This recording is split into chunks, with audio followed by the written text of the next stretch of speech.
Good evening, one and all. It is with immense pleasure that we welcome you all to this special occasion at KVM College of Nursing, SKN 40 at Alappuzha. To invoke the blessing of Almighty, let us begin with a prayer song. I invite Miss Anne Matthew, third semester BSc Nursing students, to lead us in this solemn moment.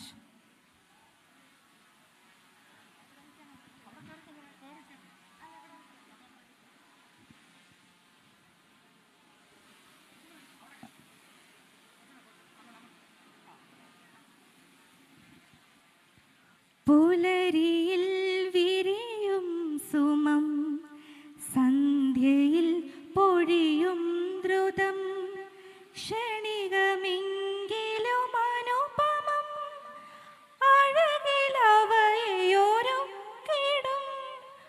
പരമജ്ഞാനമേ ദൈവമേ കൈവണങ്ങി നമിപ്പു ഞാൻ കൈവണങ്ങി നമിപ്പു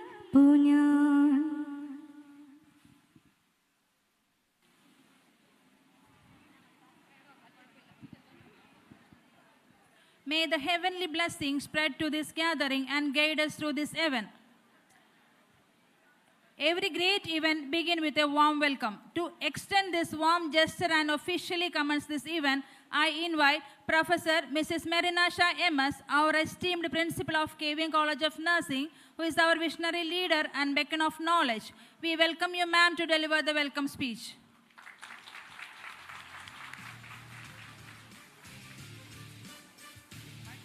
Thank you.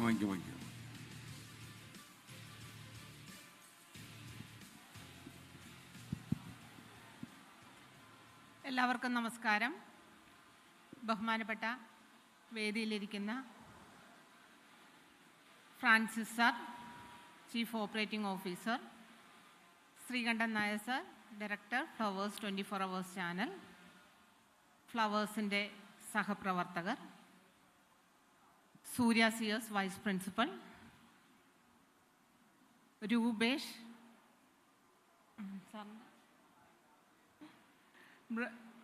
മൃദു madam, associate professor, KVM college of nursing. മാധ്യമപ്രവർത്തന രംഗത്ത് 40 വർഷം പൂർത്തീകരിക്കുന്ന Sreekandan Nair sir നയിക്കുന്ന കേരള യാത്രയോടൊപ്പം നമുക്കും എനിക്കും എല്ലാവർക്കും ഒരുമിച്ച് യാത്ര ചെയ്യാൻ സാധിച്ചതിൻ്റെ സന്തോഷം ആദ്യം തന്നെ അറിയിക്കട്ടെ. കേരള ദൃശ്യമാധ്യമ രംഗത്തിൻ്റെ അംബാസഡർ എന്ന് തന്നെ നമുക്ക് വിശേഷിപ്പിക്കാവുന്ന ഒരാളാണ് ശ്രീകണ്ഠൻ നായർ സാർ.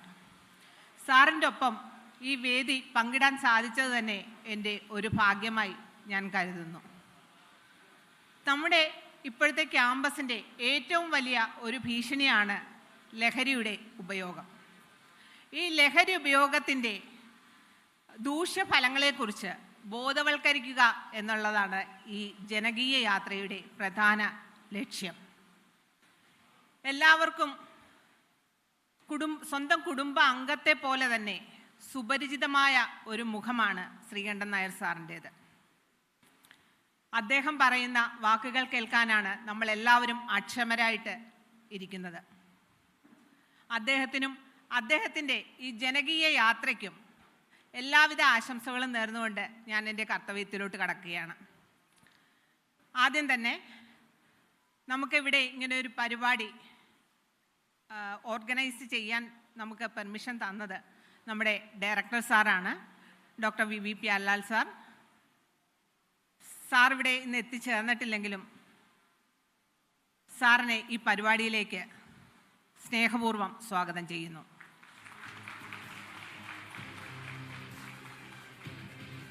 അടുത്തതായി നമ്മുടെ എല്ലാ പ്രവർത്തനങ്ങളിലും എല്ലാ ഉപദേശങ്ങളും തരുന്നത് നമ്മുടെ ഫ്രാൻസിസ് സാറാണ്.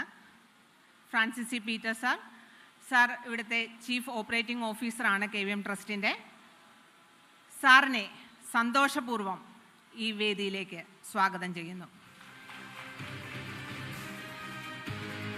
അടുത്തതായി എത്രയും ബഹുമാനപ്പെട്ട ശ്രീകണ്ഠൻ നായർ സാറിനെ സഹർഷം ഈ വേദിയിലേക്ക് സ്വാഗതം ചെയ്യുന്നു. അതുപോലെ ഫ്ലവേഴ്സ് ചാനലിൻ്റെ 24 Hours ചാനലിൻ്റെയും സഹപ്രവർത്തകരായ വ്യക്തികളെയും ഈ വേദിയിലിരിക്കുന്ന ഗോപികൃഷ്ണൻ, സ്മിത രണ്ടുപേരെയും ഈ വേദിയിലേക്ക് സന്തോഷപൂർവ്വം സ്വാഗതം ചെയ്യുന്നു.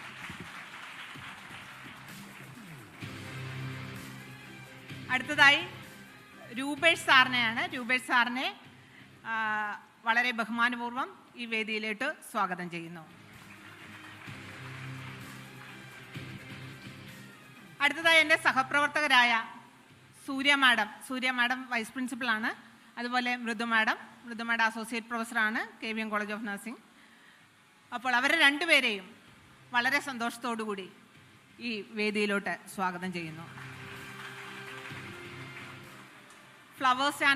ഫ്ലവേഴ്സിൻ്റെയും 24 ചാനലിൻ്റെയും എല്ലാ സഹപ്രവർത്തകരെയും, ഇവിടെ സന്നിഹിതരായിരിക്കുന്ന എല്ലാ സഹപ്രവർത്തകരെയും ഒരിക്കൽ കൂടി ഈ പരിപാടിയിലോട്ട് സ്വാഗതം ചെയ്യുന്നു. അതുപോലെ അധ്യാപകർക്കും അനധ്യാപകർക്കും പ്രിയപ്പെട്ട കുട്ടികൾക്കും എല്ലാവർക്കും ഈ പരിപാടിയിലോട്ട് ഒരിക്കൽ കൂടി സ്വാഗതം. ഞാൻ എൻ്റെ വാക്കുകൾ ഉപസംഹരിക്കുന്നു. നന്ദി, നമസ്കാരം. Thank you, Madam, for your heartfelt words and gracious welcome. We welcome you, ma'am, to this event.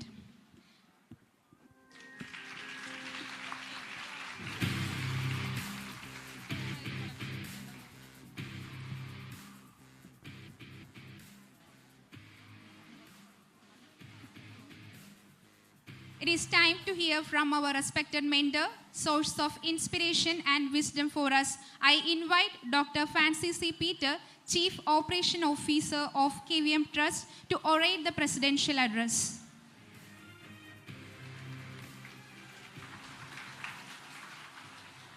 എത്രയും ബഹുമാനപ്പെട്ട ശ്രീകണ്ഠൻ നായർ സാർ,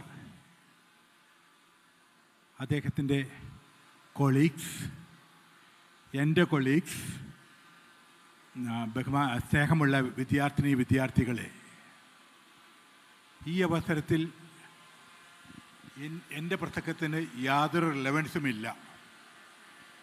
കാരണം ഇത്രയും കേരളം മുഴുവൻ അറിയുന്ന ഒരു വ്യക്തിത്വം ഇവിടെ നിൽക്കുമ്പോൾ എല്ലാ ഫീൽഡിലും അദ്ദേഹത്തിൻ്റെ ഒരു പ്രോഗ്രാമുകളും കാണാത്ത ഒരൊറ്റ കേരളീയനും ലോകത്തിലെവിടെയും കാണുകയില്ലെന്ന് ഞാൻ ദൃഢമായി വിശ്വസിക്കുന്നു. 40 വർഷം മാധ്യമ സർവീസ് എന്നൊക്കെ പറയുന്നത് നമ്മളെ സംബന്ധിച്ചിടത്തോളം വളരെ അത്ഭുതകരമായൊരു കാര്യമാണ്. എന്നാൽ അത് ആസ്വദിച്ച് 40 കൊല്ലം ജനങ്ങളെ കയ്യിലെടുത്തുകൊണ്ട്, ജനങ്ങളിൽ വിശ്വാസമർപ്പിച്ചുകൊണ്ട്, അവരുടെ വിശ്വാസം നേടിക്കൊണ്ട് നമ്മൾക്ക് വേണ്ടി പ്രവർത്തിക്കുന്ന അദ്ദേഹത്തോടൊപ്പവും പ്രവർത്തിക്കുന്ന അദ്ദേഹത്തിനും അദ്ദേഹത്തെ ടീമംഗങ്ങൾക്കും എല്ലാവിധ ആശംസകളും നേരുന്നു. അദ്ദേഹത്തോട് ഞാൻ എത്ര ദിവസമുണ്ട് ഈ പ്രോഗ്രാം എന്ന് ചോദിച്ചപ്പോൾ ഏപ്രിൽ 20 വരെയുണ്ട്. ഈ നട്ടുചൂടിൽ ഇത്രയും കമ്മിറ്റഡായിട്ട് ഒരു പ്രശസ്തനായ മാധ്യമപ്രവർത്തകൻ ഒരു സോഷ്യൽ കോസിന് വേണ്ടി ഇറങ്ങുക എന്നുള്ളത് ശരിക്കും പറഞ്ഞാൽ വളരെ ദൈവാനുഗ്രഹം നിറഞ്ഞ ഒരു സൽക്കർമ്മമാണെന്ന് ഞാൻ പറയുന്നു. അത് നിങ്ങളെല്ലാവരും എന്നോടൊപ്പം യോജിക്കും. നമ്മൾ ഇന്ന് ഏത് പത്രമെടുത്താലും TV എടുത്താലും എവിടെയാണെങ്കിലും ലഹരി വസ്തുക്കളുടെ ഉപയോഗവും അതുമൂലമുണ്ടാകുന്ന സമൂഹത്തിനുണ്ടാകുന്ന വേദനയും വ്യക്തികൾക്കുണ്ടാകുന്ന വേദനയുമൊക്കെ നമുക്കെല്ലാവർക്കും അറിയാവുന്നതാണ്. അതിനെപ്പറ്റിയൊന്നും ഞാനിവിടെ ദീർഘിക്കേണ്ട കാര്യമില്ല. അതിനെപ്പറ്റിയൊക്കെ വളരെയധികം പ്രൊഫഷണലായിട്ട് പഠിച്ച് വ്യക്തികൾ ഇവിടെ ഇരിക്കുമ്പോൾ ഞാനത് പറയുന്നത് ഏറ്റവും അനുചിതമാണ്. എന്നിരുന്നാലും ഒരു വേദനാജനകമായിട്ടുള്ള കാര്യങ്ങൾ ഞാൻ കേരളത്തിൽ എഞ്ചിനീയറിംഗ് കോളേജ് പ്രിൻസിപ്പളായിട്ട് ഗവൺമെൻറ് വർക്ക് ചെയ്തിട്ടുണ്ട്, വൈസ് ചാൻസലറായിട്ടെല്ലാം പുറത്ത് വർക്ക് ചെയ്തിട്ടുണ്ട്, അതുപോലെ തന്നെ എഞ്ചിനീയറിംഗ് കോളേജ് പ്രിൻസിപ്പളായിട്ട് പുറത്ത്. എന്നിട്ടും ഇപ്പോഴത്തെ ഒരവസ്ഥ ദൈവം സഹായിച്ച് എനിക്ക് വന്നിട്ടില്ല. കാരണം ലഹരിയെപ്പറ്റി ഇത്രയും ഒരു പ്രോബ്ലം കേൾക്കുന്നത് 1 വർഷമായിട്ടുള്ളൂ. ഭാഗ്യവശാൽ നമ്മുടെ പ്രതിപക്ഷ പാർട്ടിയും ഗവൺമെൻറ്റും എല്ലാവരും സഹകരിക്കുന്നുണ്ട്, സാമൂഹ്യ സംഘടനകളും സഹകരിക്കുന്നുണ്ട്, ഈവൻ സ്പിരിച്വൽ ഓർഗനൈസേഷൻസും എല്ലാം സഹകരിക്കുന്നുണ്ട്. ഒരു കാലത്ത് ഞാൻ ഓർക്കുകയാണ്, എൻ്റെ ചെറുപ്പത്തിലൊക്കെ സിഗരറ്റായിരുന്നു കഞ്ചാവുമായിരുന്നു ഏറ്റവും വലിയൊരു ലഹരി. അവിടെയൊന്നും ഒരിക്കലും ഒരു സിംഗിൾ ഗേൾ ചൈൽഡ് ഇത് ലഹരി ഉപയോഗിക്കുന്നതായിട്ട് കേട്ടിട്ടില്ല. പക്ഷേ ഇപ്പോഴൊക്കെ എല്ലാ കാര്യങ്ങളെല്ലാം തകിടം മറിഞ്ഞു. അന്നും സിഗരറ്റിനെ പറ്റി വളരെയധികം അവയർനെസ്സും ബോധവൽക്കരണവും നടത്തിയിട്ടില്ല. അത് ഇന്ത്യ മുഴുവൻ നടത്തിയിട്ട് അതിൻ്റെ പ്രയോജനം ഇന്ത്യ രാജ്യത്തിനും വിശേഷിച്ച് കേരള രാജ്യത്തിനും കിട്ടിയിട്ട് ഇപ്പോഴത്തെ യങ് ക്രൗഡ് സിഗരറ്റ് വളരെ പ്രാക്ടിക്കലി ഒരു 5% പോലും ഉപയോഗിക്കുന്നതെന്ന് എനിക്ക് തോന്നുന്നില്ല. പക്ഷേ അൺഫോർച്ചുനേറ്റ്ലി ലഹരി കയറി വന്നു. അത് ശ്രീകണ്ഠൻ നായർ സാറിനോടൊപ്പം നമുക്കെല്ലാവർക്കും ആക്റ്റീവ് പിന്തുണ കൊടുത്ത് ഇതിൽ നിന്ന് മറ്റുള്ളവരെ നമ്മളെയും ബോധവൽക്കരിച്ച് നമ്മുടെ കുടുംബത്തിൽ വരാതിരിക്കാനും മറ്റുള്ളവരുടെ കുടുംബത്തിൽ വരാതിരിക്കാനും ആത്മാർത്ഥമായി ഇദ്ദേഹത്തിൻ്റെ പ്രവർത്തനങ്ങളോടും ഇദ്ദേഹത്തിൻ്റെ ടീമങ്ങളോടും സഹകരിച്ചുകൊണ്ടും നന്ദി പറഞ്ഞുകൊണ്ടും ഞാൻ എൻ്റെ അധ്യക്ഷ പ്രസംഗം ഉപസംഹരിക്കുന്നു. Thank you, sir, for your insightful words. An event of this nature deserves a grand inauguration. It's my honor to extend an invitation to Mr. R. Srikandan Nair, Managing Director of Flowers TV, 24-hour news channel, for officially inaugurate the function. I request all the dignitaries to come forward to light the lamp.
Thank you all. Kerala television രംഗത്ത് അറിയപ്പെടുന്ന അവതാരകനും കേരളവർമ്മ കോളേജിലെ അധ്യാപകനുമായിരുന്ന Shri R Sreekandan Nair sir മാധ്യമരംഗത്ത് നിരവധി പുരസ്കാരങ്ങൾ വാരിക്കൂട്ടി. ഈ മേഖലയിൽ 40 വർഷത്തിൻ്റെ നിറവോടെ മുന്നോട്ട് കുതിക്കുന്നു. Amy international അവാർഡിൻ്റെ വിധികർത്താവായി തിരഞ്ഞെടുക്കപ്പെട്ടിട്ടുള്ള ഇദ്ദേഹം സ്വതന്ത്ര പത്രപ്രവർത്തകനും റേഡിയോ പ്രക്ഷേപകനും നിരവധി പുസ്തകങ്ങളുടെ രചയിതാവും കൂടിയാണ്. ദൂരദർശനിൽ ഒരു നിമിഷം എന്ന പരിപാടി അവതരിപ്പിച്ച് മാധ്യമ മേഖലയിൽ രംഗപ്രവേശനം ചെയ്ത ഇദ്ദേഹം ഇന്ന് ഫ്ലവേഴ്സ് TV 24 Hours ന്യൂസ് ചാനലിൻ്റെയും മാനേജിംഗ് ഡയറക്ടറായി പദവി അലങ്കരിക്കുന്നു. സാറിൻ്റെ വിലയേറിയ വാക്കുകൾക്കായി ഞങ്ങളേവരും കാതോർത്തിരിക്കുന്നു. എല്ലാവർക്കും നമസ്കാരം. ഞാൻ ഈ നല്ല ചൂടൊക്കെ അടിച്ചപ്പോൾ ശബ്ദമൊക്കെ ഒന്ന് പോയിട്ടുണ്ട്, നിങ്ങൾ ക്ഷമിക്കുക. ഞാൻ അതിന് പാപപരിഹാരാർത്ഥം പിന്നീട് ഒരു അവസരത്തിൽ വന്ന് നല്ല മുഴങ്ങുന്ന ശബ്ദത്തിൽ ഓക്കെ. അപ്പോൾ നമ്മൾ തുടങ്ങിയ ഒരു യാത്രയാണിത്. നിങ്ങളോട് തുറന്നു പറഞ്ഞു കഴിഞ്ഞാൽ നമ്മൾ തിരുവനന്തപുരത്ത് നിന്ന് കഴിഞ്ഞ ഞായറാഴ്ച ഫ്ലാഗ് ഓഫ് ചെയ്തൊരു യാത്രയാണ്. കുറേ അമ്മമാരാണ്, വേദനിക്കുന്ന കുറച്ച് അമ്മമാരാണ് ഇത് ഫ്ലാഗ് ഓഫ് ചെയ്തത്. അപ്പോൾ എൻ്റെ ഈ മാധ്യമ ജീവിതം ഒരു 10-40 കൊല്ലം കടന്നു എന്നത് യാഥാർത്ഥ്യമാണെങ്കിലും അതിൻ്റെ ഒരു ആഘോഷത്തേക്കാൾ നമ്മളിതിനെ കാണുന്നത് കേരളത്തിലെ സ്കൂളുകളിലും കോളേജിലുമൊക്കെ പഠിക്കുന്ന കുട്ടികൾ, യുവതലമുറ, അതുപോലെ മുതിർന്ന ആളുകൾ, അവരൊക്കെ തന്നെ മാരകമായ ഈ MDMA പോലെയുള്ള ലഹരി വസ്തുക്കൾ ഉപയോഗിക്കുന്നു എന്നുള്ള ഒരു ചിന്തയിൽ കേരളത്തിൻ്റെ ചില ഭാഗങ്ങളിൽ, ചില ഓണംകര മൂലകളിൽ, ചില നഗരോരങ്ങളിൽ, അങ്ങനെയൊക്കെയുള്ള ചില സ്ഥലങ്ങളിലൊക്കെ ചില്ലറ പ്രശ്നങ്ങളുണ്ട് എന്ന് കരുതിയാണ് നമ്മൾ ഈ യാത്ര ആരംഭിച്ചത്.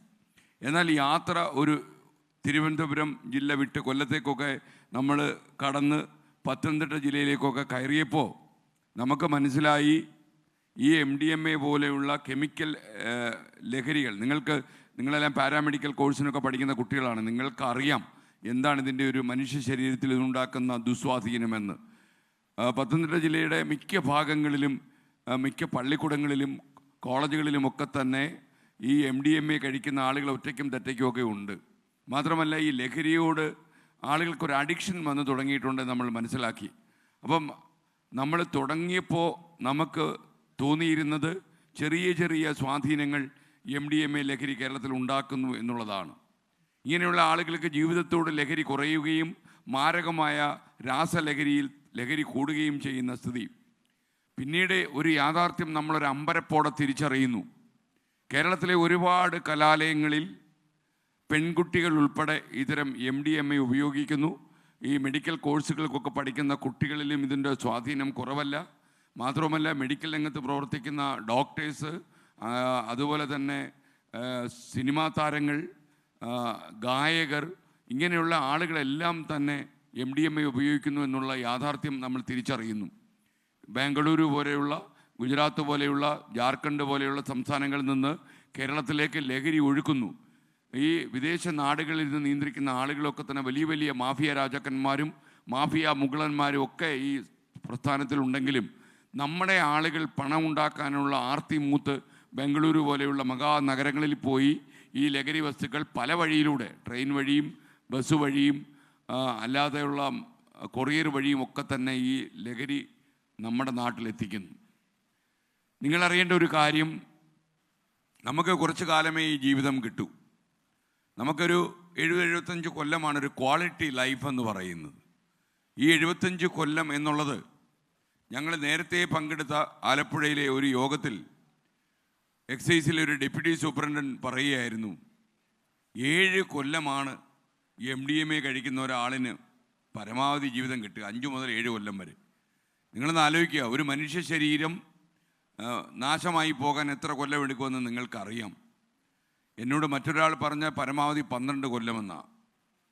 നമ്മൾ ഈ കോഹോമീസൈഡൽ മാനിയ പോലെയുള്ള മാരകമായ മനോരോഗങ്ങൾ ബാധിച്ച ആളുകളെ മനോരോഗാലയങ്ങളിൽ കണ്ടിട്ടുണ്ടാവും. അവരുണ്ടാക്കുന്ന വിഭ്രാന്തിയും അവരുടെ ഫേസിലുണ്ടാകുന്ന ചലനങ്ങളുമൊക്കെ നിങ്ങൾ ശ്രദ്ധിച്ചിട്ടുണ്ടാവും. കണ്ണുകളൊക്കെ ഇങ്ങനെ പുറത്തേക്ക് തള്ളി വരും. ഒരു നിരാലംബത, ഒരാലംബമില്ലായ്മയുടെ തീക്കണ്ണ് നിങ്ങൾക്ക് അവരിൽ കാണാൻ കഴിയും. ഇത്തരം നിസ്സഹായതയുടെ തീക്കണ്ണുമായിട്ടാണ് ഈ MDMA രോഗികൾ ഇപ്പോൾ കേരളത്തിൽ ജീവിക്കുന്നത്. നമുക്കൊരു പക്ഷേ നമ്മുടെ ജീവിതം, നമ്മളിൽ നിന്ന് ഒരു ക്വാളിറ്റി ആയിട്ടുള്ള ഒരു ജീവിതം പറിച്ചു മാറ്റിക്കളയും ഈ MDMA എന്നുള്ള ലഹരി. ഒരുപക്ഷേ ഒരു മാനസിക പ്രശ്നമുള്ള ഒരാളിന് എന്തെല്ലാം പ്രശ്നങ്ങൾ അയാളുടെ ജീവിതത്തിൽ ഉണ്ടാകുന്നുവോ അത് തന്നെയാണ് ഈ രാസലഹരി ഉപയോഗിക്കുന്ന ആളുകൾക്കുണ്ടാകുക. നമുക്ക് കൺമുന്നിൽ നിൽക്കുന്ന ആരാണെന്ന് മനസ്സിലാകില്ല. നമ്മുടെ അച്ഛൻ ആരാണെന്ന് മനസ്സിലാകില്ല, നമ്മുടെ അപ്പച്ചൻ ആരാണെന്ന് അറിയില്ല, നമ്മുടെ ഉമ്മ ആരാണെന്ന് അറിയില്ല. നമുക്ക് ആരോടും വല്ലാത്തൊരു പ്രതികാര വാഞ്ചയാണ്. കയ്യിലെന്തെങ്കിലും കിട്ടിയാൽ കുത്തി കയറ്റണമെന്ന് തോന്നുക. അയാൾ മരണത്തിലേക്ക് വഴുതി വീഴുമ്പോൾ ആ മരണത്തിൽ അയാൾ ഉണ്ടാക്കുന്ന നിലവിളികളൊക്കെ ആസ്വദിക്കുന്ന ഒരു മനോഭാവം ഈ MDMA രോഗിക്കുണ്ടാകും. ഇതൊന്നും ആ രോഗി ചെയ്യുന്നതല്ല. നിങ്ങൾക്കറിയാം, ഒരു രോഗം എന്ന് പറയുന്നത് പണ്ട് തോപ്പിൽ പാസി അശ്വമേധം എന്ന നാടകത്തിൽ ചോദിച്ചു ഒരു കഥാപാത്രത്തിനെ കൊണ്ട്. സരോജമെന്ന നമ്മുടെ ഷീലയൊക്കെയാണ് അതിനകത്ത് അഭിനയിച്ചത് ആ സിനിമയായപ്പം. അശ്വമേധം നിങ്ങൾക്കറിയാം KPSCയുടെ ഒരു നാടകമായിരുന്നു. അപ്പോൾ കുഷ്ഠരോഗം, നൂറനാട് കുഷ്ഠരോഗ ആശുപത്രി പോലെ കുഷ്ഠരോഗം പിടിപെട്ട ആളുകളിൽ നിന്ന് ആളുകൾ ഓടി അകലുന്ന ഒരു കാലത്തിൻ്റെ ചിത്രം വരച്ചു കാട്ടുന്ന സിനിമയായിരുന്നു ഈ അശ്വമേധം. അതിൽ സരോജം എന്ന കഥാപാത്രത്തെ എല്ലാവരും അകറ്റുകയാണ്. അവർക്ക് കുഷ്ഠരോഗം ബാധിച്ചപ്പം അവരെ ഒറ്റയ്ക്കൊരു സെല്ലിൽ അടയ്ക്കുന്നു.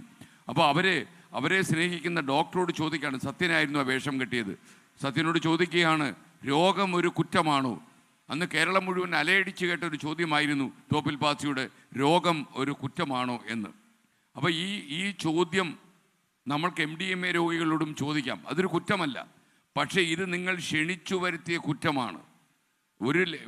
ഈ ലഹരി പദാർത്ഥം നമ്മൾ ഉപയോഗിച്ചു കഴിഞ്ഞാൽ ഈ ലഹരി നമ്മുടെ മനുഷ്യ ശരീരത്തിനുണ്ടാക്കുന്ന വിനാശം എന്താണ് എന്ന തിരിച്ചറിവോടെയാണ് നമ്മളിതെല്ലാം ഉപയോഗിക്കുന്നത്. നമ്മുടെ ഏറ്റവും വലിയ സങ്കടകരമായ കാര്യം എന്താണെന്ന് ചോദിച്ചു കഴിഞ്ഞാൽ, ഞാൻ പോയിട്ടുള്ള ഒരു കലാലയത്തിൽ, ഞാനത് സ്കൂളോ കോളേജോ ആണോ എന്ന് പറയുന്നില്ല, കാര്യം വലിയ റെപ്യൂട്ടേഷനിലുള്ള ഒരു സ്ഥാപനമാണത്. ആ സ്ഥാപനത്തിലെ 15 മുതൽ 20 കുട്ടികൾ വരെ MDMA ഉപയോഗിക്കുന്നു. അതിൽ 7 കുട്ടികൾ പെൺകുട്ടികളാണ്.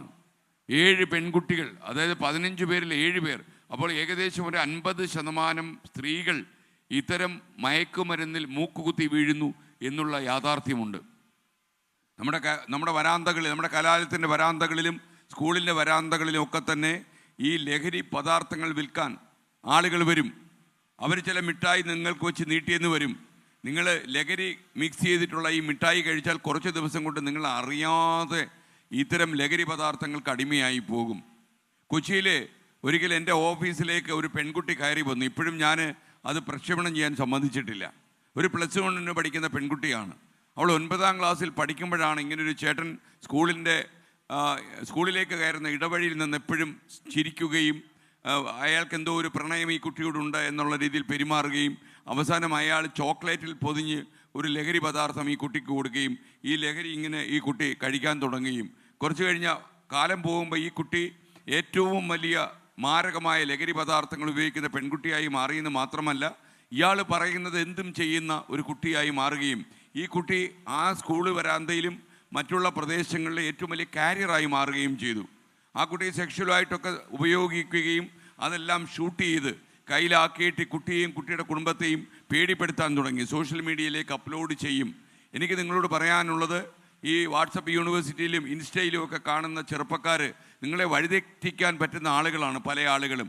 അവരോടൊക്കെ നിങ്ങൾ ചങ്ങാത്തം കൂടി മെസ്സേജുകൾ അയച്ച് അവരുമായിട്ട് സൗഹൃദം സ്ഥാപിച്ച് നിങ്ങളയക്കുന്ന മെസ്സേജുകളൊക്കെ നിങ്ങൾക്കെതിരെയുള്ള തെളിവുകളാക്കി സോഷ്യൽ മീഡിയ പ്രചരിപ്പിക്കുമെന്നൊക്കെ പറഞ്ഞ് പിന്നീട് അത് അപകടമാക്കി മാറ്റും. അതുകൊണ്ട് നിങ്ങളുടെ വീട്ടുകാരറിയാതെ ഇത്തരം പരിചയമില്ലാത്ത ആളുകൾക്ക് സന്ദേശങ്ങൾ അയക്കരുത്, അവരുമായിട്ട് ചങ്ങാത്തം കൂടരുത്. കാരണം ഈ ലഹരി മാഫിയ എന്ന് പറയുന്നത് ക്രൂരന്മാരാണ്.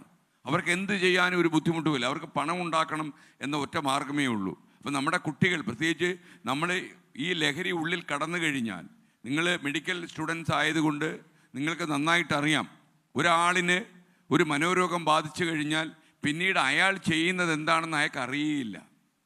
പെട്ടെന്ന് ഈ മനോരോഗമൊന്നും നമുക്ക് തുടച്ചു നീക്കി കഴിയാൻ കഴിയും. നമ്മളെന്താ ചെയ്യുന്നത്? നമ്മൾ മരുന്ന് കൊടുത്ത് അതിൻ്റെ തീവ്രത കുറയ്ക്കുക മാത്രമാണ് ചെയ്യുന്നത്. അല്ലാതെ ഒരിക്കലും മനോരോഗത്തെ നിങ്ങൾക്ക് പെട്ടെന്ന് സാധാരണ മറ്റൊരു രോഗം ചികിത്സിച്ചു മാറ്റുന്നത് പോലെ അത്ര എളുപ്പം മാറ്റാൻ പറ്റുന്നതല്ല. അപ്പോൾ അതുകൊണ്ട് തന്നെ ഈ ഒരു മാനസിക നിലതെറ്റിയ ഒരാൾ എങ്ങനെയൊക്കെ പെരുമാറുമോ അതിനേക്കാളും അപകടകരമായ രീതിയിൽ പെരുമാറും ഒരു MDMA കഴിച്ച ഒരാൾ. അയാൾ ഒരു രോഗിയാണ് ശരിക്കും. ഈ ലഹരി കഴിക്കുന്ന, ഈ രാസലഹരി, സിന്തറ്റിക് ലഹരികൾ കഴിക്കുന്ന ആളുകളെല്ലാം തന്നെ ഇതിന് ഒരുതരം രോഗം തന്നെയാണെന്ന് വേണമെങ്കിൽ പറയാം. അതുകൊണ്ട് ഞാൻ പറയുന്നത്, നമ്മളൊരു വലിയൊരു 18 അടി താഴ്ചയുള്ള ഒരു കിണറ്റിലേക്ക് അതിലേക്ക് എടുത്തിയാടുകയാണ് നമ്മൾ. പിന്നെ അത്ര എളുപ്പം തിരിച്ചു കയറാൻ പറ്റില്ല. അതുകൊണ്ട് നിങ്ങൾ വഴിയരികിൽ നിന്ന് നിങ്ങളോട് സൗഹൃദം ഭാവിച്ച് പല രൂപത്തിൽ ഈ ആളുകൾ നിങ്ങളെ സമീപിച്ചു വരും. പ്രത്യേകിച്ച് പെൺകുട്ടികൾ സ്നേഹം നടിച്ച് നിങ്ങളുടെ അടുത്ത് വരും. നിങ്ങളെ ഇഷ്ടമാണെന്ന് ചിലപ്പോൾ പറയും. ഇതൊക്കെ ഇവരുടെ അടുത്തേക്ക്, അവരുടെ ദൗത്യത്തിലേക്ക് നിങ്ങളെ എത്തിക്കാനുള്ള കുറുക്കു വഴികളാണ് എന്ന് നിങ്ങൾ മനസ്സിലാക്കുക. ഞാനിന്ന് വല്ലാത്തൊരു അമ്പരപ്പിലാണ് ഈ നാട്ടിലൂടെ യാത്ര ചെയ്യുന്നത്. 14 ജില്ലകളിൽ 30 ദിവസങ്ങൾ ഈ 37-39 ഡിഗ്രി ചൂട്, സൂര്യൻ കത്തി ഇങ്ങനെ വീഴുന്ന ചൂടിലേക്ക് പരിചയമില്ലാത്ത എന്നെ പോലെയോ അല്ലെങ്കിൽ ഗോപിയെ പോലെയോ സ്മിതയെ പോലെ ശീതീകരിച്ച മുറിയിലിരുന്ന് വാർത്ത വായിച്ച് ജനങ്ങളെ ബോധമുണ്ടാക്കിയ ആൾക്കാർ ജനങ്ങളെ നേരിട്ട് കാണാനും ഈ നഴ്സിംഗ് കോളേജ് പോലെ ഒരു സ്ഥലത്ത് ഇറങ്ങാനും കാരണം എന്താണെന്ന് നിങ്ങൾക്ക് മനസ്സിലായി കാണും. കാരണം നമ്മൾ തുടങ്ങുമ്പോൾ നമുക്ക് ചെറിയൊരു ചിരി നമ്മുടെ മുഖത്തുണ്ടായിരുന്നു. ഇപ്പം നമ്മുടെ ചിരി മാഞ്ഞുപോയി. ഒരു കനത്ത ജീവിതം, കനപ്പെട്ട ജീവിതം, അല്ലെങ്കിൽ സ്വപ്നം കാണുന്ന ജീവിതം. നിങ്ങൾക്കറിയാം, നിങ്ങളുടെ കണ്ണുകളിലൊക്കെ എനിക്ക് നല്ല കിനാവുകൾ കാണാൻ കഴിയുന്നുണ്ട്. ജീവിതത്തിൽ ഒരുപാട് രക്ഷപ്പെടണം എന്നുള്ള നിങ്ങളുടെ ആഗ്രഹം നിങ്ങളുടെ കണ്ണുകളിൽ ത്രസിക്കുന്നുണ്ട്. കണ്ണുകളിൽ പൊലിഞ്ഞു ഇങ്ങനെ കാണുന്നുണ്ട്.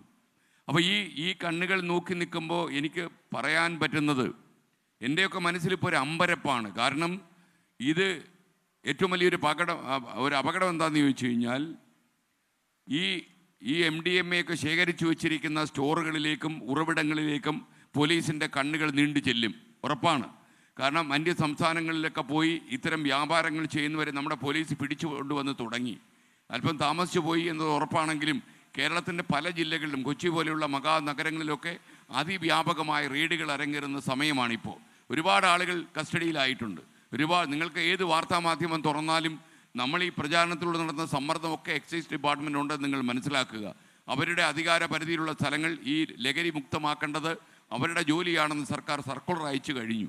അപ്പോൾ ഈ ഒരു പ്രഷർ അവരുടെ ഭാഗത്തുണ്ട്. പക്ഷേ നമുക്ക് പെട്ടെന്ന് ചെയ്യാൻ കഴിയാതെ പോകുന്ന ഒരു കാര്യമുണ്ട്. ഉറവിടങ്ങളിൽ പോയി ഈ ശൃംഖല മുഴുവൻ തകർത്ത് തരിപ്പണമാക്കിയാലും മനസ്സിന് വൈകല്യം ബാധിച്ച, മാനസികമായി ശിഥിലമായി പോയ, തലച്ചോർ തല്ലിപ്പൊളിക്കപ്പെട്ട ഈ MDMA എന്ന് പറയുന്ന മാരക വിഷവസ്തു ശരീരത്തിലേക്ക് കടന്നത് കാരണം ശരീരത്തിൻ്റെ പല അവയവങ്ങളും തകർന്നു തുടങ്ങിയ ഈ ചെറുപ്പക്കാരെ നമുക്ക് രക്ഷപ്പെടുത്താൻ കാലങ്ങൾ എടുത്തെന്ന് വരും. കാരണം പെട്ടെന്ന് നമുക്ക് അവരെ ജീവിതത്തിലേക്ക് തിരിച്ചു പിടിച്ച് നടത്താൻ പറ്റില്ല. അവർക്ക് മനസ്സിലാകത്തു പോലുമില്ല എന്താണ് നമ്മൾ പറയുന്നതെന്ന് അവർക്ക് മനസ്സിലാകില്ല. അത്ര മാരകമാണ് ഈ വിഷവസ്തു. എത്ര മാരകമാണെന്നറിയാൻ നിങ്ങൾ ആ കോഴിക്കോട് താമരശ്ശേരി നടന്ന സംഭവം ഓർമ്മിച്ചാൽ മതി. അതായത് പോലീസുകാരനെ കണ്ട് ഭയന്നോടിയ ഒരു MDMA വിൽപ്പനക്കാരൻ, ചെറുപ്പക്കാരൻ, അയാൾ പോലീസിൽ നിന്ന് രക്ഷപ്പെടാനായി MDMAയുടെ കവറെടുത്ത് വിഴുങ്ങി. അയാളുടെ ആമാശയത്തിൽ കിടന്ന കവറ് പൊട്ടി, അയാൾ മരിച്ചു. പിന്നീട് 2-3 ദിവസം കഴിഞ്ഞ് വേറൊരാളും ഇതുപോലെ ചെയ്തു. ഭാഗ്യത്തിന് അയാൾ മരിച്ചില്ല. അപ്പോൾ നമ്മുടെ ആമാശയത്തിലേക്ക് ഇത്രയും വിഷലിപ്തമായ ഒരു സാധനം കടന്നു ചെന്നാൽ ആമാശയം എത്രമാത്രം പ്രതികരിക്കുമെന്ന് ഇപ്പോൾ നമുക്ക് മനസ്സിലായിട്ടുണ്ട്. അപ്പോൾ അത്രയും മാരകമായ നമ്മൾ ഈ പണ്ടൊക്കെ നമ്മുടെ കോളേജുകളിലൊക്കെ കണ്ട് സിറിഞ്ചുമായിട്ട് ഇറങ്ങുന്ന ആളുകളായിരുന്നു. അവർക്ക് വേണ്ടുന്ന മാരകമായ ലഹരി വസ്തു സിറിഞ്ച് വഴി കുത്തിവയ്ക്കുക. നിങ്ങൾ ഇങ്ങനെ ചെയ്യുന്ന ആളുകൾ ഏതാണ്ട് MDMA ഒരു 7-8 തവണയൊക്കെ ഈ മരുന്ന് ഉപയോഗിച്ച് കഴിഞ്ഞാൽ ഒരു 20 മിനിറ്റ് പോലും നിങ്ങൾക്ക് ക്ലാസ് മുറിയിൽ ഇരിക്കാൻ പറ്റില്ല. എന്നോടൊരു പ്രിൻസിപ്പൽ തുറന്നു പറഞ്ഞതാണ്. അവർ കണ്ട ഒരു MDMA ഉപയോഗിക്കുന്നൊരു വിദ്യാർത്ഥിനി 20 മിനിറ്റ് ആകുമ്പോൾ ക്ലാസ് മുറിയിൽ നിന്ന് ടീച്ചറിൻ്റെ തന്നെ പെർമിഷൻ ഇല്ലാതെ ഇറങ്ങി ഓടുക. എന്നിട്ട് കാട് പിടിച്ചൊരു സ്ഥലത്ത് പോയി നിന്ന് മറ്റു കൂട്ടുകാരുമായിട്ട് വീണ്ടും ഈ സാധനം ഉപയോഗിക്കുന്നു. അവരെന്തോ കുത്തിവയ്ക്കുന്നു, വീണ്ടും തിരിച്ചു വരുന്നു. ഒരു 10-15 മിനിറ്റ് കഴിയുമ്പോൾ അവർക്ക് വീണ്ടും വെപ്രാളമാണ്, പരിഭ്രാന്തിയാണ്. അപ്പോൾ ഇതുണ്ടാക്കുന്ന അപകടം അതേസമയം നമ്മൾ ആലോചിക്കണം. നമ്മുടെ വീട്ടുകാർ എത്രയോ ബുദ്ധിമുട്ടിയാണ് നമ്മളെ നഴ്സിംഗ് പോലെയുള്ള എത്രയോ കോഴ്സുകൾ പഠിപ്പിക്കുന്നത്. അവർക്കൊക്കെ എന്തെല്ലാം പ്രതീക്ഷകളാണ്. നമ്മുടെ വീടുകളിലൊക്കെ ഇപ്പോൾ ആളുകളുടെ എണ്ണം കുറവാണ്, നിങ്ങൾക്കറിയാം. 1-2 പേരേ ഉള്ളൂ. അപ്പോൾ അവർ കാണുന്ന കിനാവുകളും സ്വപ്നങ്ങളും എല്ലാം ഈ കുട്ടികൾ രക്ഷപ്പെടും എന്നുള്ളതാണ്. ഡോക്ടർ APJ അബ്ദുൽ കലാമാണ് നിങ്ങളുടെ സ്വപ്നം കാണണമെന്ന് പറഞ്ഞത്. നിങ്ങൾ ഉറക്കത്തിൽ കാണുന്നതല്ല സ്വപ്നമെന്ന് അദ്ദേഹം പറഞ്ഞത്. നിങ്ങളെ ഉറക്കാതാക്കുന്നതാണ് സ്വപ്നം എന്നാണ് പറഞ്ഞത്. ഇപ്പോൾ ഉറങ്ങാതിരിക്കുന്നത് വീട്ടുകാരാണ്. നിങ്ങൾ പലപ്പോഴും ഒരു കുട്ടി, ഒരു 14-15 വയസ്സുള്ളൊരു കുട്ടി വീടിന് പുറത്തു പോയിട്ട് മടങ്ങി വരുമ്പോൾ അമ്മമാർക്ക് പേടിയാണ്. കാരണം അവൻ കൊലക്കത്തിയുമായിട്ടാണോ കയറി വരുന്നത്. അമ്മയെ കണ്ടാൽ അവൻ അറിയില്ല, സഹോദരി ആരെന്ന് അറിയില്ല. സഹോദരി നമുക്ക് കോളേജുകളിലും സ്കൂളിലും ഒക്കെ തന്നെ ഇപ്പോൾ MDMA ശീലിച്ച കുട്ടികൾ പഠിക്കുന്ന ക്ലാസ്സുകളിൽ സാരി ഉടുത്ത് ടീച്ചറിന് ബ്ലാക്ക് ബോർഡിൽ എഴുതാൻ പറ്റാത്ത സാഹചര്യമുണ്ട് എന്ന് നിങ്ങൾ തിരിച്ചറിയുക. കാര്യം ടീച്ചറെ കാണുന്നത് വേറൊരു സെക്ഷൽ ഓബ്ജക്റ്റായിട്ടാണ് ഈ കുട്ടികൾ കാണുന്നത്. നമുക്കൊക്കെ ഒരു ടീച്ചർ എന്ന് പറഞ്ഞാൽ നമുക്ക് എന്തൊരു ആദരവാണത്. എന്ന് വെച്ചാൽ നമ്മളൊരു ടീച്ചറിൻ്റെ ശരീരഭാഗങ്ങളിലേക്ക് നോക്കിപ്പോയാൽ പാപഭാരം കൊണ്ട് നമ്മൾ പെട്ടെന്ന് കണ്ണടക്കുകയും നമ്മുടെ നെറ്റിയിൽ ഒരു ഇടിയിടിക്കുകയും ചെയ്യുമായിരുന്നു. ഇപ്പം നമ്മൾ അവരുടെ നെറ്റിയിലിട്ട് ഇടിക്കുമെന്നുള്ളതാണ് നമ്മൾ ഈ കാലം വരുത്തിയ മാറ്റം. ഇതൊക്കെ ഒരുപാട് മോഡേൺ ടെക്നോളജിയും സ്മാർട്ട് ഫോണുകളും OTT പ്ലാറ്റ്ഫോമുകളും ഗെയിമിങ്ങുകളും എല്ലാം വന്നപ്പോൾ നമ്മുടെ നാട്ടിലുണ്ടായ മാറ്റമാണ്. ഒരു അമേരിക്കക്കാരനാകാൻ പറ്റുമോ, അതിവേഗത്തിൽ നമുക്ക് യൂറോപ്യനായി രൂപം മാറാൻ പറ്റുമോ എന്ന് നമ്മൾ ശ്രമിച്ചപ്പോൾ പാതി വഴിയിൽ നമ്മൾ തളർന്നു പോയി. നമ്മൾ യൂറോപ്യൻകാരൻ്റെ അടുത്ത് എത്തിയതുമില്ല, കേരളത്തിലേക്ക് മടങ്ങാനും കഴിയുന്നില്ല എന്ന് പറയുന്ന ഒരു ത്രിശങ്കുവിൽ പെട്ടുപോയൊരു മലയാളിയുടെ ചിത്രമാണ് എൻ്റെ മനസ്സിൽ എനിക്കിപ്പോൾ തോന്നുന്നത്. ഞാൻ നിങ്ങളോട് പറയുന്നത് ഒരു കാര്യം മാത്രമേ ഉള്ളൂ. നിങ്ങൾക്ക് നിങ്ങളുടെ ജീവിതം തല്ലിക്കൊഴിക്കണോ, ജീവിതം പച്ചപ്പാക്കി കൊണ്ടു നടക്കണോ എന്ന് നിങ്ങൾ തന്നെ തീരുമാനിക്കണം. നമ്മുടെ ജീവിതത്തിൽ രക്ഷപ്പെടാനുള്ള വഴികൾ തുറക്കുമ്പോൾ ഒരു രാജപാത നമ്മുടെ മുന്നിൽ തെളിയും. ഈ പാത വഴി നമ്മളിങ്ങനെ അകലേക്ക് യാത്ര ചെയ്യുകയാണെങ്കിൽ നിങ്ങൾ നല്ലൊരു സ്ഥലത്ത് എത്തിച്ചേരും. നിങ്ങൾ ഒരുപക്ഷെ ഭാവിയിൽ ഒരുപാട് ആളുകൾക്ക് സ്വാന്തനവും സമാധാനവും ഏകുന്നൊരു കോഴ്സിനാണ് നിങ്ങൾ പഠിക്കുന്നത്, എനിക്കറിയാം. അതേസമയം ഈ രാജപാതയിലൂടെ നിങ്ങൾ യാത്ര തുടങ്ങുമ്പോൾ ഒരു ചെളിക്കുണ്ട് നിറഞ്ഞൊരു പാത കൂടി ഇതിന് പാരലായിട്ട് ഇങ്ങനെ രൂപം കൊള്ളും. നമ്മൾ ചിലപ്പോൾ നമ്മൾ ഈ രാജപാതയിലൂടെ സഞ്ചരിക്കും, നമ്മൾ ഈ ചെളിക്കുണ്ടിലേക്ക് ഒന്ന് നോക്കിപ്പോകും. കാണുമ്പോൾ നമുക്ക് മുകളിൽ കിടക്കുന്ന വെള്ളമൊക്കെ നല്ലതായിട്ട് തോന്നും, നമ്മൾ അതിലേക്ക് എടുത്ത് ചാടും. എന്നാൽ അതിൻ്റെ അടിയിൽ ഒരു മഹാ ഓടയുടെ എല്ലാ ദുർഗന്ധവും അവിടെ ഉണ്ടാകും. ആ ദുർഗന്ധമാണ് നമ്മൾ MDMA എന്നൊക്കെ പേരിട്ട് വിളിക്കുന്ന സാധനങ്ങൾ. അപ്പോൾ ചെളിക്കുണ്ടിൽ വീഴാതിരിക്കാനും എത്ര വലിയ പ്രലോഭനങ്ങൾ നിങ്ങളുടെ ജീവിതത്തിൽ ഉണ്ടായാലും വഴിതെറ്റാതിരിക്കാൻ, കാരണം നിങ്ങൾക്കൊരു ജീവിതമേ ഉള്ളൂ, കുറച്ച് കാലമേ ഈ ക്വാളിറ്റി ലൈഫ് നിങ്ങൾക്ക് ജീവിതത്തിലുള്ളൂ. അതുകൊണ്ട് ഈ നാട്ടിൽ എന്തെല്ലാം കാര്യങ്ങൾ നിങ്ങൾക്ക് ചെയ്യാനാകും. അതേസമയം ലഹരി കൊണ്ട് മത്ത് പിടിച്ച് ഉന്മാദ അവസ്ഥയിലായി മനുഷ്യ ശരീര അവയവങ്ങൾ മുഴുവനും നാശത്തിൻ്റെ ഗർത്തത്തിൽ വീണ് തകർന്ന് തരിപ്പണമായി തലച്ചാറ് തല്ലിപ്പൊളിഞ്ഞ് ഒരു മഹാരോഗിയായി ഏതെങ്കിലും ഒരു സെല്ലിൻ്റെ മൂലയിൽ ആരാലും ശ്രദ്ധിക്കപ്പെടാതെ അവഗണിക്കപ്പെട്ട് കിടക്കണോ എന്ന കാര്യം നിങ്ങൾ 2 തവണ മനസ്സിരുത്തി ആലോചിക്കണം. നിങ്ങൾ പുസ്തകങ്ങൾ വായിക്കണം, വലിയ മനുഷ്യരുടെ ബയോഗ്രഫികൾ വായിക്കണം, ആത്മകഥാപരമായ സുവിശേഷങ്ങൾ വായിക്കണം. നിങ്ങൾക്ക് പുസ്തകങ്ങൾ വായിച്ചാൽ കിട്ടുന്ന ഒരു അറിവ് എന്താണെന്ന് ചോദിച്ചു കഴിഞ്ഞാൽ, ഗാന്ധിജി എങ്ങനെയാണ് ഗാന്ധിജിയായത്. ഗുജറാത്തിലെ ഒരു സാധാരണ മോഹൻദാസ് കരംചന്ദ് ഗാന്ധി എന്നും പിന്നീട് ഒരു അഭിഭാഷകനായി മാറിയ ഗാന്ധിജി എങ്ങനെയാണ് എൻ്റെ ജീവിതമാണ് എൻ്റെ സന്ദേശമെന്ന് നിങ്ങളെ പഠിപ്പിച്ചത് എന്ന് മനസ്സിലാകും.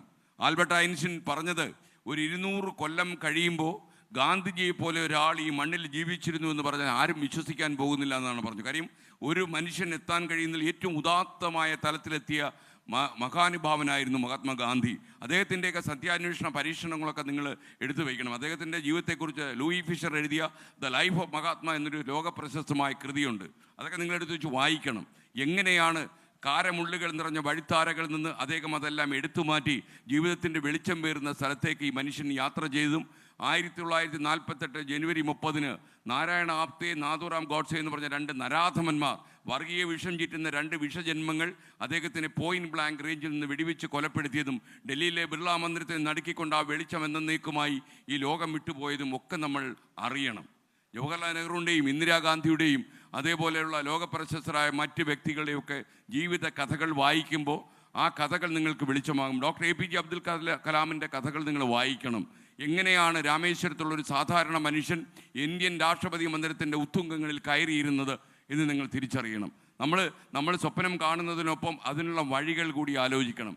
ആ വഴികൾക്കുള്ള ഏറ്റവും വലിയ വിഘാതം ഈ കാലഘട്ടത്തിൽ, ഈ വർത്തമാന കാലയളവിൽ എന്താണെന്ന് ചോദിച്ചാൽ ഈ ആപത്ത് ക്ഷണിച്ചു വരുത്തുന്ന ലഹരി മരുന്നുകൾ തന്നെയാണ്. ലഹരി മരുന്ന് കഴിക്കണമെന്ന് തോന്നുന്ന നിമിഷം നിങ്ങൾ മറ്റ് പുസ്തകങ്ങൾ വായിക്കുക, അതല്ലെങ്കിൽ കൂട്ടുകാരോട് സംഗമിക്കുക, അല്ലെങ്കിൽ വീട്ടിൽ ഉമ്മയോട് വർത്തമാനം പറഞ്ഞിരിക്കുക, അതല്ലെങ്കിൽ ബാപ്പയോട് കളിതമാശകൾ പറയുക. വീട്ടിൽ സ്നേഹം നഷ്ടപ്പെട്ടു പോയൊരു ജനതയുണ്ട്. ഇപ്പോൾ ഒരു പോലീസ് ഓഫീസർ എന്നോട് പറയുകയായിരുന്നു, എല്ലാം കൊണ്ടും നിരാശയുള്ള ഒരു തലമുറയാണ് നമ്മുടേത്. ഇന്ന് ഞാൻ വിശ്വസിക്കുന്നില്ല. നിങ്ങൾക്ക് സന്തോഷിക്കാൻ ഒരുപാട് വക നിങ്ങളുടെ വീടുകളിലുണ്ട്. കാര്യം നിങ്ങളുടെ രക്ഷകർത്താക്കളൊക്കെ ഒരുപാട് പാടുപെടുന്നുണ്ട്. നമ്മൾ പലപ്പോഴും മനസ്സിലാക്കേണ്ട ഒരു കാര്യം, നമ്മളുടെ മാതാപിതാക്കളോട് നമ്മൾ കരുണയില്ലാതെ പെരുമാറുമ്പോൾ നമുക്കത് തിരിച്ചറിവുണ്ടാകുന്നത് നമ്മൾ അവരുടെ പ്രായത്തിലെത്തുമ്പോഴാണ്. നമുക്കവരെ സ്നേഹിക്കാൻ കഴിയാതെ പോയാൽ ആ പ്രായത്തിലെത്തുമ്പോൾ നമുക്കൊരു തിരിച്ചറിവുണ്ടാകും. പക്ഷെ അപ്പോഴേക്കും നേരം വൈകും, നിങ്ങൾക്ക് പിന്നെ അവരെ സ്നേഹിക്കാനുള്ള സമയം കിട്ടില്ല. അപ്പോൾ ഇപ്പോൾ ഇവിടെ നഴ്സിംഗ് കോളേജിൽ നിന്ന് വീട്ടിലെത്തിയാലൂടെ നിങ്ങൾ അവരെ കഴുത്തെ ചുറ്റി പിടിച്ച് അടുക്കളയിൽ കൊണ്ടുപോയി ഉമ്മ എനിക്കൊരു ചായ ഇട്ട് തരണോ, അമ്മ ചായ ഇട്ട് തരൂ എന്നൊക്കെ പറഞ്ഞ് അമ്മയുടെ വിശേഷങ്ങളൊക്കെ ചോദിച്ച് നമ്മുടെ ഗൗതമി ടീച്ചർ ക്ലാസ്സിൽ വെച്ച് നിങ്ങളോട് പെരുമാറിയതും നിങ്ങളുടെ താടി കുത്തി പിടിച്ചതും അങ്ങനെയുള്ള കാര്യങ്ങളും സന്തോഷമൊക്കെ പറഞ്ഞ് അവരുമായിട്ട് ഈ ടെലിവിഷൻ നിങ്ങൾ അരമണിക്കൂർ കുറച്ച് കണ്ടാലും ആകാശം ഒടിഞ്ഞ് വീഴാൻ പോകുന്നില്ല. എന്നാൽ വീട്ടിൽ സ്നേഹത്തിൻ്റെ ഒരു അന്തരീക്ഷം ഉണ്ടാക്കണം. ഈ സ്നേഹം പറ്റുമെങ്കിൽ കുറച്ച് അയലത്തേക്കും നിങ്ങൾ പടർത്തുക. തൊട്ടയലത്ത് നമ്മളൊരു ശത്രുവിനെ ക്രിയേറ്റ് ചെയ്ത് വെച്ചിട്ടുണ്ടാവും. അയാൾ തീരെ ശരിയല്ല, ഭയങ്കര ജാടയാണ്, ഇയാളുടെ ജാട കാണാൻ എന്നെ കിട്ടത്തില്ല. ആ എന്നെ കിട്ടത്തില്ലെന്ന് പറയാൻ എന്നേക്ക് എന്തൊരു കടുപ്പമെന്നറിയാമോ? നമ്മൾ ഈ സംസ്കൃതത്തിൽ പറയും അഹം ബ്രഹ്മാസ്മി എന്ന്, നീ നിന്നെ തന്നെ അറിയണമെന്ന് പറയും.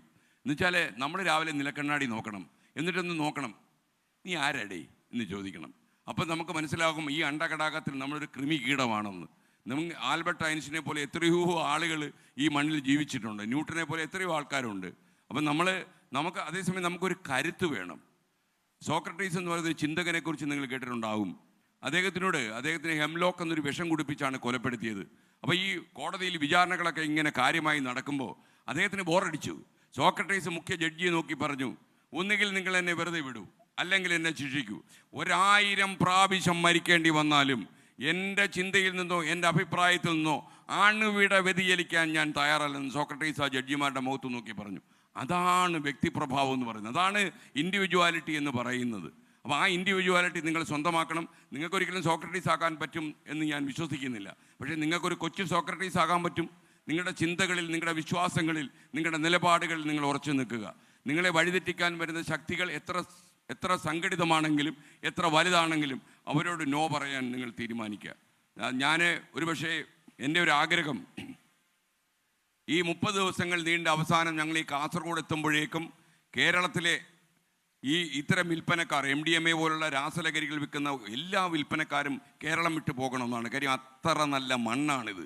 ഇത്രയും നല്ല കാലാവസ്ഥയുള്ള 44 നദികൾ സുഗമമായി ഒഴുകുന്ന ഒരു കാലഘട്ടം, അത് ഒരു സ്ഥലം, അതുപോലെ 365 ദിവസവും കൃഷി ഇറക്കാൻ പറ്റുന്ന, നോക്കിയാൽ എപ്പോഴും ചിരിക്കുന്ന മലയാളികളുള്ള ഒരു ഭൂപ്രദേശം ലോകത്തിൻ്റെ ഒരു ഭാഗത്തും നിങ്ങൾക്ക് കാണാൻ കഴിയില്ല. ഞാനും ചില രാജ്യങ്ങളിലൊക്കെ പോയിട്ടുണ്ട്, പക്ഷേ നമുക്ക് കേരളത്തോട് സാമ്യപ്പെടുത്താവുന്ന ഒരു സ്ഥലവും ലോകത്തെങ്ങും ഞാൻ കണ്ടിട്ടില്ല. അപ്പം നമ്മുടെ മണ്ണ്, എനിക്ക് പിറന്ന മണ്ണ് എന്ന് ഞാൻ എപ്പോഴും വിശേഷിപ്പിക്കുന്ന ഈ സ്ഥലം, ഈ പച്ചപ്പുള്ള മണ്ണിലെ ഏറ്റവും സുഖകരമായ ജീവിതം നിങ്ങൾ ആസ്വദിക്കണം. ചില ആൾക്കാർ പറയില്ലേ, തേനൂറും പഴങ്ങളും നല്ല മുന്തിരിച്ചാറും ഇന്ന് നാം സ്വദിക്കണം, നാളേത് നമ്മുടേതല്ല. അത് വേറൊരു ചിന്താഗതിയാണ് അല്ലേ ഗോപി? അപ്പോൾ അതങ്ങനെയല്ല, അത് വേറൊരു ഫിലോസഫിയാണ്. അത് നിങ്ങളിപ്പോഴേ ആസ്വദിക്കേണ്ട. പക്ഷേ ഞാൻ പറയുന്നത്, പ്രായമാകുമ്പോൾ നിങ്ങൾ ഈ ഫിലോസഫിയുടെ ആഴങ്ങളിൽ നിങ്ങൾക്ക് പോകാൻ കഴിയും.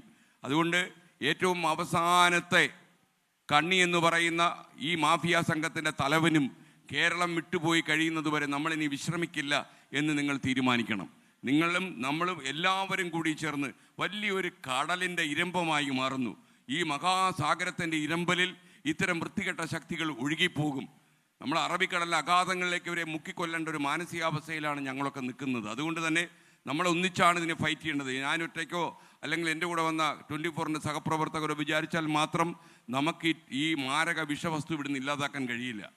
നമ്മൾ നേരിടാൻ പോകുന്ന ഏറ്റവും വലിയ പ്രശ്നം ഉറവിടങ്ങളിൽ പോയി ഇത് തകർക്കുന്നതല്ല, തലച്ചോർ പൊട്ടിക്കപ്പെട്ട ഒരു തലമുറയെ തിരിച്ചു കൊണ്ടുവരിക എന്നുള്ളത് തന്നെയായിരിക്കും. അതുകൊണ്ട് നമുക്കിതിന് സമയമില്ല.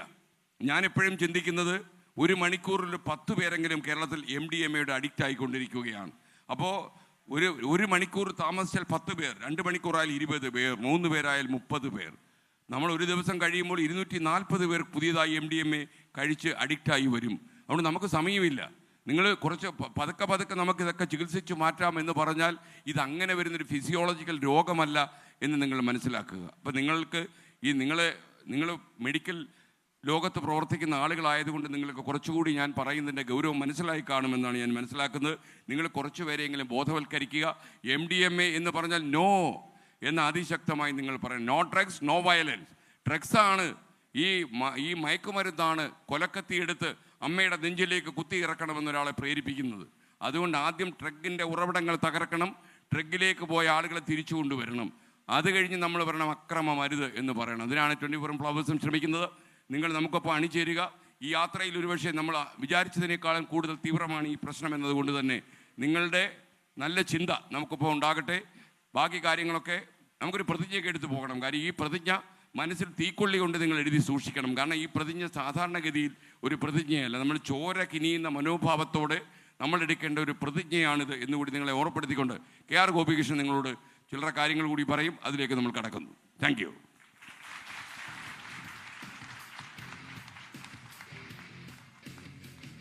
എല്ലാവർക്കും നമസ്കാരം. നിങ്ങളെ പ്രചോദിതരാക്കുന്ന ഒരു പ്രഭാഷണത്തിലൂടെ SKN 40യുടെ ഭാഗമായുള്ള ഈ ദൗത്യത്തിൻ്റെ ഉദ്ദേശം എന്താണെന്നും ഈ യാത്രയിലൂടെ ഞങ്ങൾ എന്തുതരം വിവരങ്ങളാണ് ശേഖരിക്കാൻ ഉദ്ദേശിക്കുന്നതെന്നും വളരെ വിശദമായും വളരെ വേഗത്തിൽ നിങ്ങൾക്ക് മനസ്സിലാകുന്ന തരത്തിലും പറഞ്ഞു കഴിഞ്ഞു.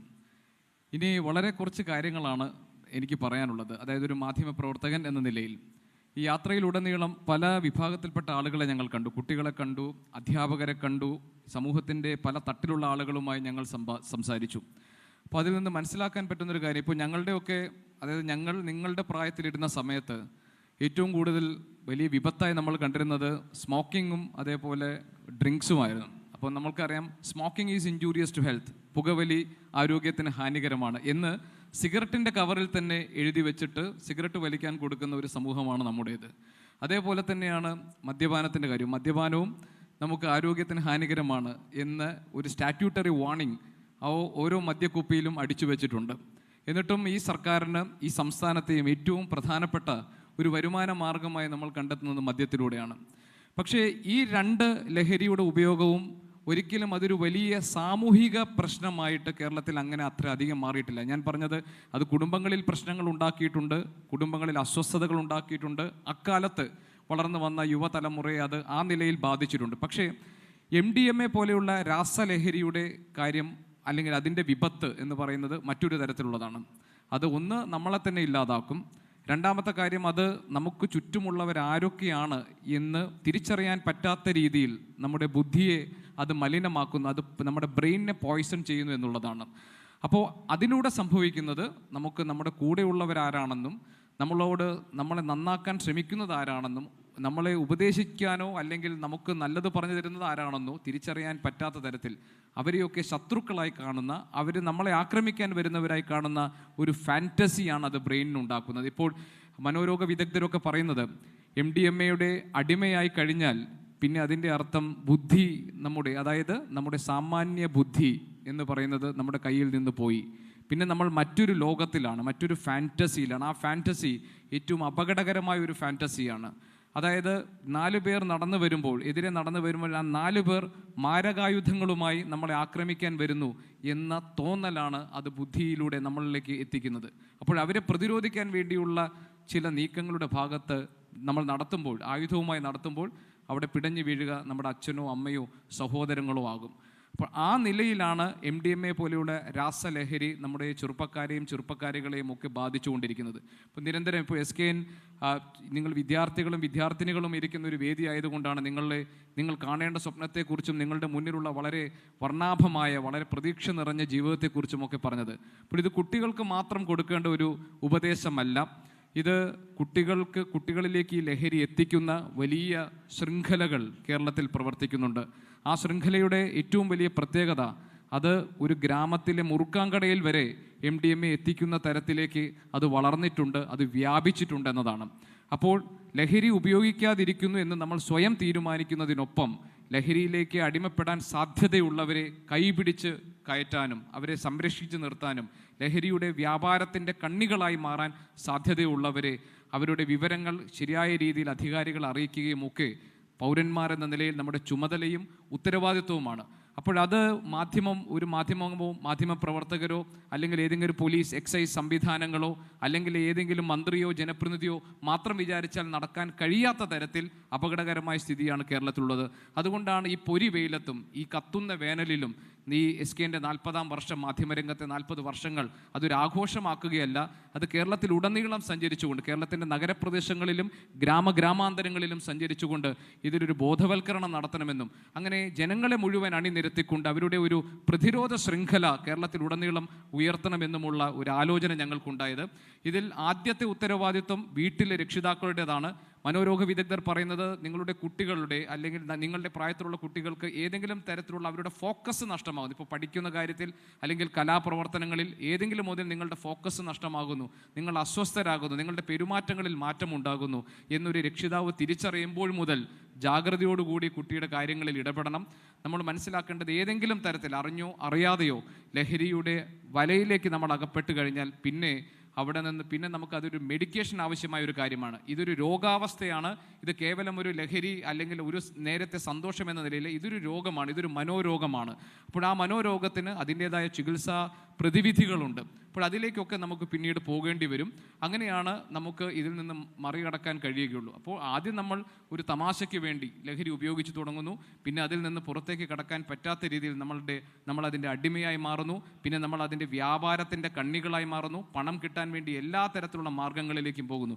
SK നേരത്തെ സംസാരിച്ചപ്പോൾ സൂചിപ്പിച്ച ഒരു പ്രധാനപ്പെട്ട കാര്യമുണ്ട്. ഈ പ്രായത്തിൽ, കൗമാര പ്രായത്തിൽ നമ്മൾ ഏറ്റവും അധികം ഒരുപക്ഷെ ഈ ലഹരിയുടെ വഴി വരുന്നത് പ്രണയത്തിൻ്റെ രൂപത്തിലായിരിക്കാം, സ്നേഹത്തിൻ്റെ രൂപത്തിലായിരിക്കാം.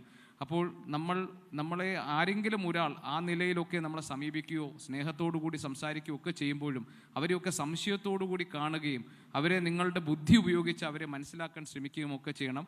അങ്ങനെ പ്രതിരോധത്തിൻ്റെ ആദ്യത്തെ സ്റ്റെപ്പ് നിങ്ങൾ എടുക്കേണ്ടത് നമ്മുടെ വ്യക്തി ജീവിതത്തിലൂടെയാണ്. അപ്പോൾ നിങ്ങളെല്ലാം നാളെ ആശുപത്രികളുമായും ഈ വൈദ്യരംഗവുമായി പ്രവർത്തിക്കേണ്ട ആൾക്കാരാണ്. നാളെ ഒരുപക്ഷെ നിങ്ങളുടെ മുന്നിലേക്കും ഇതുപോലെ ലഹരിക്ക് അടിമപ്പെട്ട ആളുകൾ ചികിത്സയ്ക്ക് വേണ്ടി എത്തിയേക്കാം. അപ്പോൾ നിങ്ങൾ ഇപ്പോഴേ തന്നെ അതിനുള്ള പ്രതിരോധം തീർത്തുകൊണ്ട് നിങ്ങൾ സ്വന്തം തീരുമാനങ്ങൾ എടുത്തുകൊണ്ട് ലഹരിക്കെതിരായിട്ടുള്ള ഈ പോരാട്ടത്തിൽ അണിനിരക്കണം. ഇത് ഈ കോളേജ് ഓഫ് നഴ്സിംഗിലെ അധ്യാപകർക്ക് അതിൽ വലിയ ഉത്തരവാദിത്വമുണ്ട്, വലിയ ചുമതല അവർക്ക് നിർവഹിക്കാനുണ്ട്. കുട്ടികളുമായുള്ള നല്ല സമ്പർക്കത്തിലൂടെ അവരുടെ പ്രശ്നങ്ങൾ മനസ്സിലാക്കാനും വളരെ ട്രാൻസ്പെറൻ്റായി, വളരെ സുതാര്യമായി അവരുമായി അവരുടെ കാര്യങ്ങളൊക്കെ മനസ്സിലാക്കുകയും അവരുടെ പ്രശ്നങ്ങളും അവരുടെ പ്രതിസന്ധികളും വിഷമസന്ധികളും ഒക്കെ മനസ്സിലാക്കി അവരെ കൂടെ ചേർത്തുകൊണ്ട് അവരുടെ പ്രശ്നങ്ങൾക്ക് പരിഹാരങ്ങൾ നൽകിക്കൊണ്ട് കുടുംബത്തിലെ ഒരു അംഗത്തെ പോലെ വിദ്യാർത്ഥികളെ പരിഗണിക്കുമ്പോൾ മാത്രമാണ് അവരുടെ പ്രശ്നങ്ങൾ തുറന്നു പറയാൻ അവർ തയ്യാറാവുകയുള്ളൂ. അപ്പോൾ അത് അധ്യാപകരുടെ ചുമതലയാണ്. ഞങ്ങളുടെ പഠിക്കുന്ന സമയത്ത് ഒരു കുട്ടിക്ക് ഒരു പ്രശ്നം ഉണ്ടാകുമ്പോൾ അത് ആദ്യം തിരിച്ചറിയുന്നത് സ്കൂളിലെ അധ്യാപകരായിരുന്നു. ആ തരത്തിലൊരു ജൈവബന്ധം എന്തുകൊണ്ടോ പല സ്ഥാപനങ്ങളിലും അത് നഷ്ടമായിട്ടുണ്ട്. അതുമുതലുള്ളൊരു വീണ്ടെടുപ്പാണ് നമുക്ക് വേണ്ടത്. അങ്ങനെ മാത്രമേ നമുക്ക് ഇതിനെതിരായിട്ടുള്ള പോരാട്ടം ശക്തിപ്പെടുത്താൻ കഴിയൂ. അപ്പോൾ നമ്മളൊരു പ്രതിജ്ഞ നമുക്ക് ഇപ്പോഴെടുക്കാം. അതായത് നമ്മൾ ലഹരി ഉപയോഗിക്കില്ല എന്ന് മാത്രമല്ല, ലഹരി വ്യാപനത്തിൻ്റെ സാധ്യതകൾ എവിടെയെങ്കിലും കണ്ടു കഴിഞ്ഞാൽ അതിനെതിരെ ശബ്ദമുയർത്തുകയും അത് അധികൃതരുടെ ശ്രദ്ധയിൽ കൊണ്ടുവരികയും അങ്ങനെ ഓരോ നിമിഷവും നമ്മൾ നടത്തുന്ന പ്രവർത്തനത്തിലൂടെ കേരളത്തിലെ ലഹരി വിരുദ്ധ നീക്കത്തിന് നമ്മളാൽ കഴിയുന്ന വിധമുള്ള നിങ്ങളുടെ ഒരു ഇടപെടൽ അതിലുണ്ടാകുമെന്ന് ഉറപ്പ് നൽകുക. 24-ൻ്റെ ഉദ്യമത്തിൽ SKN40യുടെ ഭാഗമായുള്ള ഈ യാത്രയ്ക്ക് നിങ്ങൾ നൽകിയ സ്വീകരണം അതൊരു വലിയ പിന്തുണയായി ഞങ്ങൾ കാണുന്നു. അതിനുള്ള നന്ദി ഈ വിദ്യാർത്ഥികളോടും അതുപോലെ ഈ കോളേജിലെ അധ്യാപകരോടും മാനേജ്മെൻറ്റിനെയും ഞങ്ങൾ അറിയിക്കുകയാണ്. Thank you.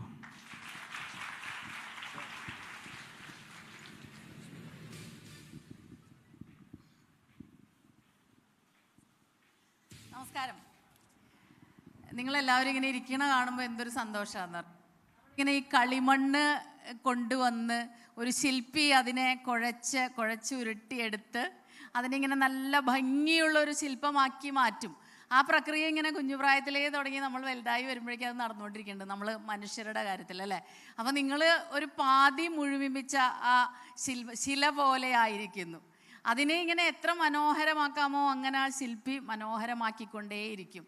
കാലം നമ്മളെ അതുപോലെ ഒരു നല്ല മനുഷ്യനാക്കി മാറ്റിക്കൊണ്ടിരിക്കുമ്പോൾ നിങ്ങളിങ്ങനെ കൗതുകത്തോടുകൂടി ആകാംക്ഷയോടുകൂടി ഇങ്ങനെ നോക്കിയിരിക്കുന്ന കാണുമ്പോൾ നല്ല സന്തോഷം വരുന്നു. ഒരു പ്രതീക്ഷയുടെ ഒരു വെളിച്ചമുണ്ട് നിങ്ങളുടെയൊക്കെ കണ്ണുകളിൽ. ആ വെളിച്ചത്തെ കെടുത്തുന്ന ഒന്നിനെക്കുറിച്ചാണ് നമ്മളെപ്പോഴും പറഞ്ഞുകൊണ്ടേയിരിക്കുന്നത്. ആ വെളിച്ചം കെടുത്തിക്കളയുന്നു, തല്ലിക്കൊഴിച്ച് കളയുന്നു. പൂവ് വന്ന് അത് അതിൻ്റെ ഒരു കാലമുണ്ട്, ഒരു മുട്ടായി അത് വിടർന്ന് മനുഷ്യർക്ക് എല്ലാവർക്കും സുഗന്ധവും കാഴ്ചയുടെ ഒരു ബ്യൂട്ടി ഉണ്ടല്ലോ, അതൊക്കെ നൽകി അങ്ങനെ പോയിക്കൊണ്ടിരിക്കേണ്ട കൊഴിഞ്ഞു വീഴേണ്ട പൂവ് ഇടയ്ക്ക് വച്ചങ്ങ് പോവുകയാണ്. മുളയിലേ പോകുന്ന ഒരു കാലം. അതാണ് ഈ മാരകമായ ലഹരി നമുക്ക് സമ്മാനിക്കുന്നത്. അതരുത്, അതിലേക്ക് പോകരുത് എന്നാണ് നമുക്ക് പറയാനുള്ളത്. കഴിഞ്ഞ ദിവസം ഒരു 19 വയസ്സുകാരൻ മരിച്ചു, ഒരു ബൈക്ക് ആക്സിഡൻറ്റ്. മറ്റുള്ളവർക്ക് അത് വെറും ഒരു ആക്സിഡൻറ്റ്, ഒരുപാട് അപകടങ്ങളിൽ ഒരപകടം മാത്രമായി മാറുന്നു. അതിൻ്റെ പിന്നിൽ ഒരു അമ്മയുണ്ട്, ഒരച്ഛനുണ്ട്, അവരുടെ സ്വപ്നങ്ങളുണ്ട്. അവരിങ്ങനെ കുഞ്ഞുപ്രായത്തിൽ ഇങ്ങനെ കുഞ്ഞ് കയ്യും കാലും വളരുന്നത് നോക്കി അവൻ ആദ്യ സ്റ്റെപ്പ് വയ്ക്കുമ്പോൾ നിങ്ങൾക്കൊക്കെ അറിയായിരിക്കും, അത് ചുറ്റിലും കാണുന്നതല്ലേ. മകൻ നടന്നു, മകൾ നടന്നു, ആദ്യത്തെ അക്ഷരം അമ്മ എന്ന് വിളിച്ചു, അച്ഛൻ എന്ന് വിളിച്ചു, അങ്ങനെ വളർത്തിക്കൊണ്ടുവന്ന് 19 വയസ്സാകുമ്പോഴേക്കും അവൻ മരിച്ചു അപകടത്തിൽ. എങ്ങനെയാണ് മരിച്ചത്? അവൻ കോളേജിൽ പഠിക്കുമ്പോൾ കൂട്ടുകാർക്കൊപ്പം ഇതുപോലെ മാരകമായ ലഹരി മരുന്നുകൾ ഉപയോഗിച്ചു. ഒരു ദിവസം അമ്മ അത് കണ്ടുപിടിച്ചു. ഡോക്ടർ പറഞ്ഞു അവനിനി അത് കൊടുക്കാതിരിക്കുക. അപ്പം അമ്മ അതിനുള്ള എല്ലാ വഴികളും നോക്കിയിരുന്നു. അവനിത് കിട്ടാതെയായപ്പോൾ പാതിരാത്രിയായപ്പോൾ ഒരു ദിവസം ബൈക്ക് എടുത്ത് പോയതാണ്. ഒരു ലോറിക്കടിയിൽപ്പെട്ട് അതിൻ്റെ ചക്രങ്ങൾ കയറി അവൻ മരിച്ചുപോയി. എത്ര കുറഞ്ഞ വർഷമാണ് അവൻ ജീവിച്ചത് അല്ലേ? കാലം കുറഞ്ഞ ദിനമെങ്കിലും അർത്ഥദീർഘം, മാലേറെയെങ്കിലും അതീവ മനോഭിരാമം. പൂവിനെക്കുറിച്ച് കുമാരനാശാൻ എഴുതിയതാണ്. കാലം കുറഞ്ഞ ദിനം, ഒരു പൂവിന് എത്ര ആയുസുണ്ട്, പക്ഷേ അത് അർത്ഥദീർഘമായി നമ്മൾ ജീവിക്കണം. മനുഷ്യനും അങ്ങനെ തന്നെയാണ്. ചിലപ്പോൾ ഒരു 10, 70, 80 വയസ്സ് വരെയൊക്കെ നമ്മൾ ജീവിക്കാം, ചിലപ്പോൾ അതിലും ഏറെ ജീവിക്കാം. എത്ര അർത്ഥദീർഘമായിട്ട് ജീവിക്കേണ്ടതാണ്. മാലേറെയെങ്കിലും അതീവ മനോഭിരാമം. ഒരുപാട് സങ്കടങ്ങളും അല്ലലും ഉണ്ടെങ്കിലും അതീവ മനോഭിരാമമായി ജീവിച്ചു തീർക്കേണ്ട ഒരു ജീവിതം. നിങ്ങൾക്കറിയാലോ, ഇപ്പോൾ നഴ്സിംഗ് സ്റ്റുഡൻസ് ആണ് നിങ്ങൾ, എന്തെല്ലാം കാര്യങ്ങൾ ചെയ്യാൻ പറ്റും. കോവിഡ് കാലം തന്നെ നോക്കൂ, മറ്റാര് ചെയ്തതിനേക്കാളും ഏറ്റവും മനോഹരമായിട്ട് ഒരു മനുഷ്യനെ സഹായിക്കാൻ, മനുഷ്യ ജീവിതങ്ങളെ സഹായിക്കാൻ നഴ്സുമാർ ഇറങ്ങി പുറപ്പെടുകയാണ് അല്ലേ, ജീവൻ പണയം വെച്ച്. അതൊക്കെ ചെയ്യേണ്ട അത്രയും അർത്ഥഗർഭമായി ജീവിക്കേണ്ട ഒരു ജീവിതമാണ് ഈ മാരകമായ മയക്കുമരുന്ന് ഒരു രസത്തിന് തുടങ്ങി ഉപയോഗിച്ച് നശിപ്പിച്ച് കളയുന്നത്. ഏറ്റവും അടുത്ത സുഹൃത്തിനെ ചെറിയ കാരണങ്ങൾ കൊണ്ട് തർക്കം വന്ന് അതിൽ കൊന്നുകളയുന്ന ഒരവസ്ഥയിലേക്കൊക്കെ നമ്മൾ പോകുന്നു. അപ്പം നമുക്ക് അതൊന്നും വേണ്ട എന്ന് നമ്മൾ തീരുമാനിക്കണം. ലഹരിക്കെതിരെ നമ്മൾ അത് വേണ്ടെന്ന് തീരുമാനിക്കുക മാത്രം പോരാ, മറ്റുള്ളവർ അത് ഉപയോഗിക്കുന്നില്ലെന്ന് ഉറപ്പും വരുത്തണം. ഇനി അഥവാ ആരെങ്കിലും ഉപയോഗിച്ചാൽ അവരെ അതിൽ നിന്ന് സ്നേഹത്തോടെ പിന്തിരിപ്പിക്കാൻ ശ്രമിക്കണം. അതും കഴിഞ്ഞില്ലെങ്കിൽ അടുത്ത നടപടികളിലേക്ക് നമ്മൾ കടക്കണം. പണ്ടുള്ളവർ പറയുമല്ലോ, ഇങ്ങനെ ചൊല്ലിക്കൊട്, നുള്ളിക്കൊട്, തല്ലിക്കൊട്, എന്നിട്ട് തള്ളിക്കളയരുത്. നമ്മൾ അടുത്ത നിയമ നടപടികളിലേക്ക് കടക്കണം. കൗൺസിലിംഗ് ഉൾപ്പെടെയുള്ള കാര്യങ്ങളുണ്ട്, അതിലേക്കൊക്കെ പോകണം. അങ്ങനെ നമ്മൾ സഹായിച്ചുകൊണ്ടേയിരിക്കണം. കിളികളെ കണ്ടിട്ടില്ലേ, കുഞ്ഞു കിളികൾ, അവർ ഇത്തിരി നാളെ ജീവിക്കുന്നുള്ളെങ്കിലും എവിടെ നിന്നൊക്കെയോ ഇങ്ങനെ ചെറിയ ചെറിയ ഈ ഓലയുടെ ഇതൊക്കെ കൊണ്ടുവന്നിട്ട് നല്ല മനോഹരമായ കൂടുണ്ടാക്കും, അതിൽ മുട്ടയിടും, അടയിരുന്ന് വിരിയിക്കും. അങ്ങനെ അവർ ജീവിതം നല്ല ബ്യൂട്ടിഫുൾ ആയിട്ട് ജീവിച്ചു തീർക്കും. നമുക്കും അങ്ങനെ ജീവിക്കണ്ടേ? ലളിതം എന്നൊരു കവിതയുണ്ട്, നിങ്ങൾ കേട്ടിട്ടുണ്ടോയെന്നറിയില്ല. പി രാമചന്ദ്രൻ എഴുതിയതാണ്. കിളികളെ കുറിച്ചാണ്. ഇവിടെയുണ്ട് ഞാൻ എന്നറിയിക്കുവാൻ മധുരമാമൊരു കൂവൽ മാത്രം മതി. ഇവിടെയുണ്ടായിരുന്നു ഞാൻ എന്നതിനൊരു വെറും തൂവൽ താഴെയിട്ടാൽ മതി. ഇനിയും ഉണ്ടാകുമെന്നതിൻ സാക്ഷ്യമായി അടയിരുന്നതിൻ ചൂട് മാത്രം മതി. അടയിരുന്നതിൻ്റെ ചൂട് ബാക്കിയാകണമെങ്കിൽ ഇത്തരത്തിലുള്ള പ്രശ്നങ്ങളിലൊന്നും കടക്കാതിരിക്കുക. നമ്മുടെ SKN40 ഈ യാത്രയിൽ നമ്മുടെ ഏറ്റവും പ്രധാനപ്പെട്ട ലക്ഷ്യവും അതാണ്.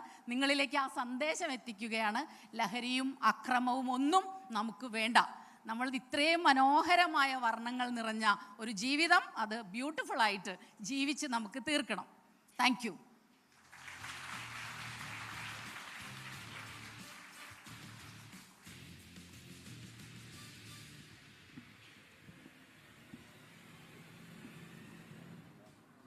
ഇനി നമുക്കൊരു പ്രതിജ്ഞ ചൊല്ലി പിരിയാൻ തോന്നുന്നല്ലേ? അപ്പോൾ ഒരു 2 കാര്യം കൂടെ നിങ്ങൾ ഓർമ്മിച്ചു. നിങ്ങളുടെ ഈ മൊബൈൽ ഉണ്ടാവും ഇല്ലല്ലേ?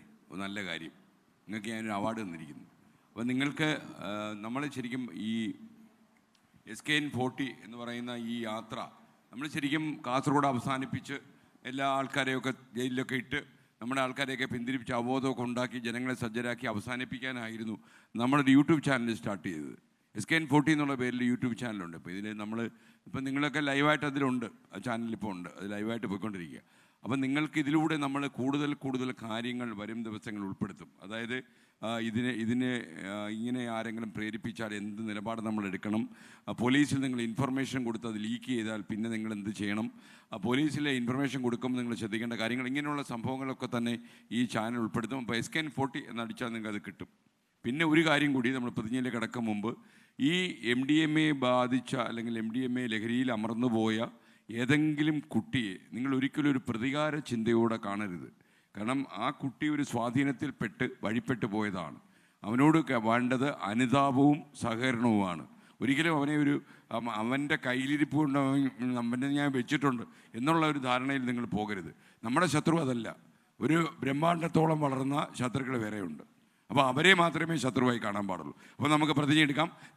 എല്ലാവരും എഴുന്നേറ്റ് നിന്ന് വലത് കൈ മുന്നോട്ട് നീട്ടി ഒരു വളരെ നെഞ്ചിൽ കിനിയുന്ന ആത്മാർത്ഥതയിൽ വേണം നമ്മളത് കാണാൻ. കാര്യം കേരളം ഇതുവരെ കണ്ടിട്ടില്ലാത്ത അസാധാരണമായ ഒരു ജീവിത ചുറ്റുപാടിലൂടെ നാം അപകടത്തിലൂടെ കടന്നു പോകുന്നു. നമുക്ക് ഈ സാഹചര്യം കടന്നു പോകാനുള്ള ആത്മാർത്ഥത നമുക്കുണ്ട് എന്ന് നമുക്ക് ഈ സമൂഹത്തെ ബോധ്യപ്പെടുത്തണം. ലഹരി വിരുദ്ധ പ്രതിജ്ഞയാണ്. എൻ്റെ കേരളം എനിക്കെന്നും അഭിമാനം. സമൂഹത്തിലെ ദുഷ്പ്രവണതകൾ എന്നെ എന്നെ ആശങ്കപ്പെടുത്തുന്നു. മദ്യവും മയക്കുമരുന്നും കുട്ടികളെ പോലും ഇരയാക്കുന്നു. നിരപരാധികൾ ലഹരി വലയിൽ കുടുങ്ങിപ്പോകുന്നു.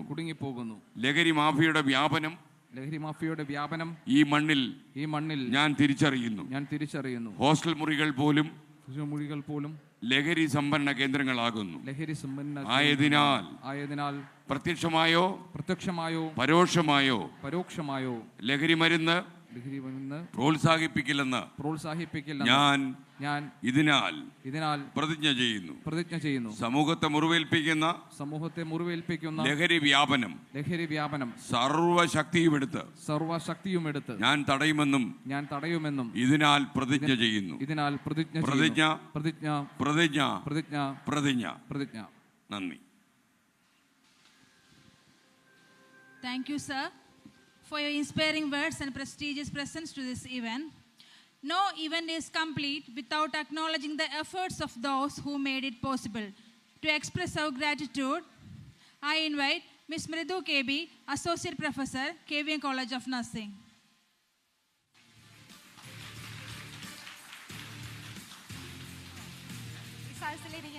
എല്ലാവർക്കും ഈ SKN40 എന്ന് പറയുന്ന ഈ ജനകീയ യാത്രയുടെ ഭാഗമാകാൻ KVM കോളേജ് ഓഫ് നഴ്സിംഗിന് സാധിച്ചത് നമുക്ക് ഓരോരുത്തർക്കും സാധിച്ചതിൽ ഞാൻ അതിയായി സന്തോഷിക്കുന്നു. അപ്പോൾ ഇവിടെ കൂടിയിരിക്കുന്ന എല്ലാവർക്കും നന്ദി പറയുക എന്നുള്ളതാണ് എനിക്ക് തന്നിരിക്കുന്ന ദൗത്യം. അപ്പോൾ ആദ്യമായിട്ട് നമുക്കിവിടെ ഈ സ്വീകരണത്തിന് അവസരം നൽകിയ നമ്മുടെ ഡയറക്ടർ ഡോക്ടർ VV പാരാൽ സാറിന് ഞാൻ നന്ദി അറിയിക്കുന്നു. ഈ ചടങ്ങിന് അധ്യക്ഷത വഹിച്ച നമ്മുടെ KVM ട്രസ്റ്റിൻ്റെ chief operations officer doctor Francis Peter സാറിന് ഞാൻ എൻ്റെ പേരിലും ഈ യോഗത്തിൻ്റെ പേരിലും നന്ദി അറിയിക്കുന്നു. SKN40 എന്ന ഈ മഹാസംരംഭത്തിൻ്റെ ഭാഗമാകാൻ നമുക്ക് അവസരം നൽകിയ ഈ പ്രത്യേകിച്ച് കോളേജ് ഓഫ് നഴ്സിംഗിനെ ഇതിൻ്റെ ഭാഗമായിട്ട് തിരഞ്ഞെടുത്ത അതുപോലെ തന്നെ as a mental health professional, ഞാനൊരു മെൻ്റൽ ഹെൽത്ത് പ്രൊഫഷണലാണ്, മെൻ്റൽ ഹെൽത്ത് നഴ്സിംഗ് ആണ് എൻ്റെ ഡിപ്പാർട്ട്മെൻറ്റ്. അപ്പം ഞങ്ങൾക്കിത് ശരിക്കും പറഞ്ഞു കഴിഞ്ഞാൽ ലഹരി ഉപയോഗം എന്ന് പറയുന്ന ആൾക്കാർ രോഗത്തിൻ്റെ വിഭാഗത്തിലാണ് ഞങ്ങൾ പഠിക്കുന്നത്. എൻ്റെ കുട്ടികളോട് ഞാൻ പഠിപ്പിക്കുന്നത് അതാണ്. നമ്മുടെ കൂടെ നടക്കുന്ന ആൾക്കാരായിരിക്കാം ചിലപ്പോൾ നമ്മളെ സ്നേഹത്തോടു കൂടി നമുക്ക് തരുന്ന പല സ്നേഹ സമ്മാനങ്ങളുടെ ഒപ്പമായിരിക്കാം നമ്മുടെ ഇടയിലേക്ക് ഈ വസ്തു എത്തുന്നത്. അപ്പോൾ നമ്മുടെ കൂടെ നടക്കുന്ന കൂട്ടുകാരെ പോലും കണ്ണടച്ച് വിശ്വസിക്കരുത് എന്ന് മാത്രമാണ് എനിക്ക് നിങ്ങളോട് പറയാനുള്ളത്. എന്നും പറഞ്ഞുകൊണ്ടിരിക്കുന്നത്. എന്ന് ക്ലാസ് എടുക്കുമ്പോഴും നമുക്കിവിടെ ഒരു ഹോസ്പിറ്റലുണ്ട്, അവിടെ നമുക്ക് അഡ്മിഷൻ വരുന്ന 70% ആൾക്കാരും ലഹരിയുടെ ഉപയോഗം മൂലമാണ് നമുക്ക് അഡ്മിഷൻ വരുന്നത്. മറ്റുള്ള മനോരോഗങ്ങളെക്കാളും നമ്മൾ പറയും സമൂഹത്തിൽ 10% ആണ് ഡിപ്രഷൻ എൻ്റെ ഇൻസിഡൻസ്, അല്ലെങ്കിൽ 1% സ്കീസോഫ്രീനിയ എന്ന് പറയുമെങ്കിലും പക്ഷേ നമുക്ക് കിട്ടുന്ന കണക്കുകളിൽ നമുക്ക് കിട്ടുന്ന രോഗികളുടെ ഇടയിൽ 70% ആൾക്കാരും ഇപ്പോൾ നമുക്ക് അഡ്മിഷൻ വരുന്നത് അഡിക്ഷന് വേണ്ടിയിട്ടാണ് വരുന്നത്. അതായത് നമ്മുടെ മദ്യത്തിൻ്റെ ഉപയോഗം മൂലവും അതുപോലെയുള്ള ലഹരി ഉപയോഗം കാരണമാണ് നമുക്ക് വരുന്നത്. വെറും 19-18 വയസ്സ് പ്രായമുള്ള കുട്ടികളാണ് നമുക്കിവിടെ രോഗികൾ. 16 വയസ്സ് വരെയുള്ള പ്രായമുള്ള കുട്ടികളെ വരെ നമുക്കിവിടെ അഡ്മിഷൻ വരുന്നുണ്ട്. അപ്പം നമ്മൾ നേരത്തെയൊക്കെ നമ്മളിപ്പോൾ പറയും എല്ലാ ദിവസവും ചോറ് കഴിക്കുമ്പം ഇടയ്ക്ക് നമുക്ക് ബിരിയാണി കഴിക്കാൻ താല്പര്യം തോന്നും. അതുപോലെയാണ് ചെറുപ്രായത്തിൽ തന്നെ മദ്യവും ഒക്കെ ആയിട്ട് ഒരു രസത്തിന് കൂട്ടുകാരുടെ കൂടെ കഴിച്ചു തുടങ്ങും. കുറച്ച് നാൾ കഴിയുമ്പോൾ അത് പോരാ എന്ന് തോന്നും. അത് നമ്മുടെ ശരീരത്തിൻ്റെ ഘടനയുടെ പ്രശ്നമാണ്. അപ്പം അത് കൊണ്ടുകൂടിയാണ് ആൾക്കാർ കുറച്ച് നാൾ കഴിയുമ്പോൾ ആ ചെറുത് പോരാ വലുത് വേണമെന്ന് തോന്നലുണ്ടാവുകയും ചെറിയതിൽ നിന്ന് വലിയതിലേക്ക് തുടങ്ങുകയും പിന്നെ അതിൽ നിന്ന് രക്ഷപ്പെടാൻ പറ്റാത്ത അവസ്ഥയിലേക്ക് ആളുകൾ എത്തിച്ചേരുകയും ചെയ്യുന്നത്. അപ്പോൾ ഈ ഒരു സംരംഭത്തിൻ്റെ ഭാഗമായി ഞങ്ങൾക്ക് KVMന് അവസരം തന്ന ശ്രീകണ്ഠൻ സാറിന് പ്രത്യേകം നന്ദി രേഖപ്പെടുത്തുന്നു. അതുപോലെ തന്നെ സാറിൻ്റെ കൂടെ വന്നിരിക്കുന്ന മാധ്യമപ്രവർത്തകർക്കും ഇത്രയും അറേഞ്ച്മെൻറ്റ് ചെയ്ത് ഇതിനു വേണ്ടി ഞങ്ങളുടെ കൂടെ നിന്ന നിങ്ങൾക്ക് ഓരോരുത്തർക്കും ഇവിടെ വന്നിരിക്കുന്ന മാധ്യമപ്രവർത്തകർക്കും സാറിൻ്റെ കൂടെ വന്നിരിക്കുന്ന എല്ലാവർക്കും പ്രത്യേകം നന്ദി രേഖപ്പെടുത്തുന്നു. പിന്നെ രൂപേഷ് സാറിനെ ആദരിക്കാൻ ഇവിടെ എത്തിയ രൂപേഷ് സാറിനും പ്രത്യേകം നന്ദി രേഖപ്പെടുത്തുന്നു. എന്ത് കാര്യത്തിനും ഞങ്ങളോടൊപ്പം ഞങ്ങളുടെ നെടുന്തൂണായി നിൽക്കുന്ന ഞങ്ങളുടെ പ്രിൻസിപ്പൽ പ്രൊഫസർ മെറീനാഷ MS മാഡത്തിനും അതുപോലെ തന്നെ വൈസ് പ്രിൻസിപ്പൽ സൂര്യ CS മാഡത്തിനും ഞാൻ പ്രത്യേകം നന്ദി അറിയിക്കുന്നു. ഈ പ്രോഗ്രാം ഇവിടെ കോർഡിനേറ്റ് ചെയ്യാനായിട്ട് കൂടെ നിന്ന പ്രീനു, ബാക്കിയുള്ള ടീച്ചേഴ്സ്, നോൺ ടീച്ചിങ് സ്റ്റാഫ് എല്ലാവർക്കും പ്രത്യേകം നന്ദി അറിയിക്കുന്നു. അതുപോലെ ഇപ്പോൾ ഇവിടെ നിന്ന് ഇതിൻ്റെ ഏറ്റവും സാറ് വരാൻ കാരണം നിങ്ങൾ ഓരോരുത്തരുമാണ്. അപ്പോൾ ഇവിടെ വന്നിരിക്കുന്ന എല്ലാ വിദ്യാർത്ഥിനികൾക്കും എൻ്റെ പേരിലും KVM കോളേജ് ഓഫ് നഴ്സിംഗിൻ്റെ പേരിലും ഞാൻ പ്രത്യേകം നന്ദി രേഖപ്പെടുത്തുന്നു.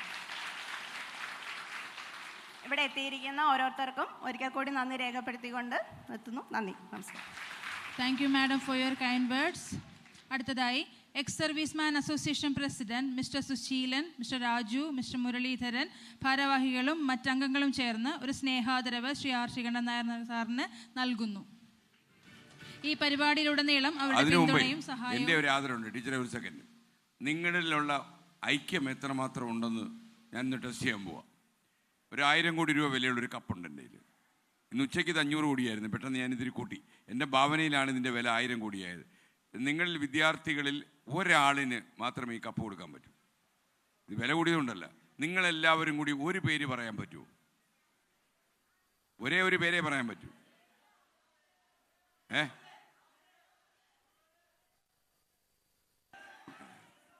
ഒരു പേര് ഒറ്റ പേര് എല്ലാവരും. എനിക്ക് ഓലി ഇടുന്നില്ല തോന്നുന്നു, പേരായിട്ട് തോന്നുന്നില്ല. ഒരു പേര് പറയൂ. ഏത് പേരാ പറഞ്ഞു?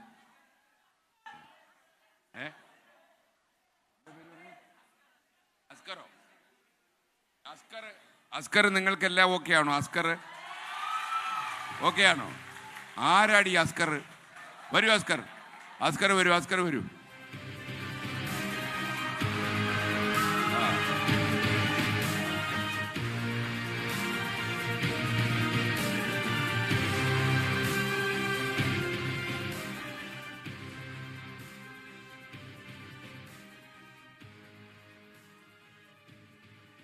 അസ്കർ പാട്ടുകാരനാണോ? പാട്ടുകാരനാണോ? ആ 2 വരി പാടി. ഇവർ ഇത്രയും ജനപിന്തുണയുടെ അടിസ്ഥാനം എന്തോന്ന് ഞാൻ എന്നറിയാം.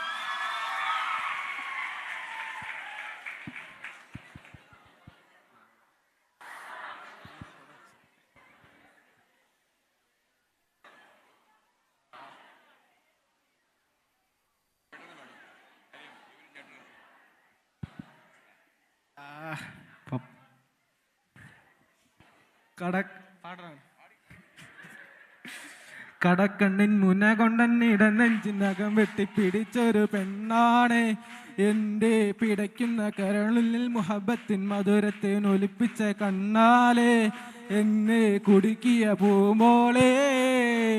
ആരെ എന്നെ പിട പോലെ കുടുങ്ങി നടക്കും അരളിപ്പ് മിഴി കൊണ്ടൻ കവിതകൾ കുറിക്കും.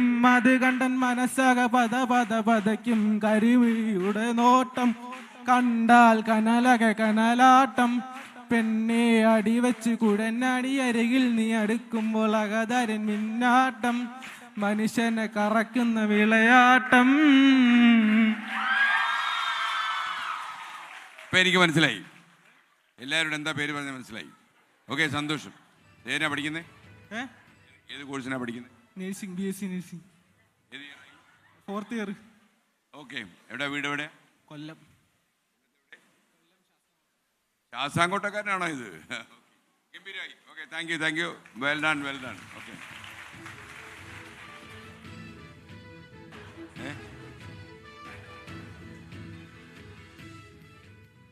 ഇനി ഇവിടുത്തെ മറ്റൊരു ജനകീയനെ ഞാൻ തന്നെ കണ്ടുപിടിച്ചു. നമ്മുടെ ചീഫ് ഓപ്പറേറ്റിംഗ് ഓഫീസർ.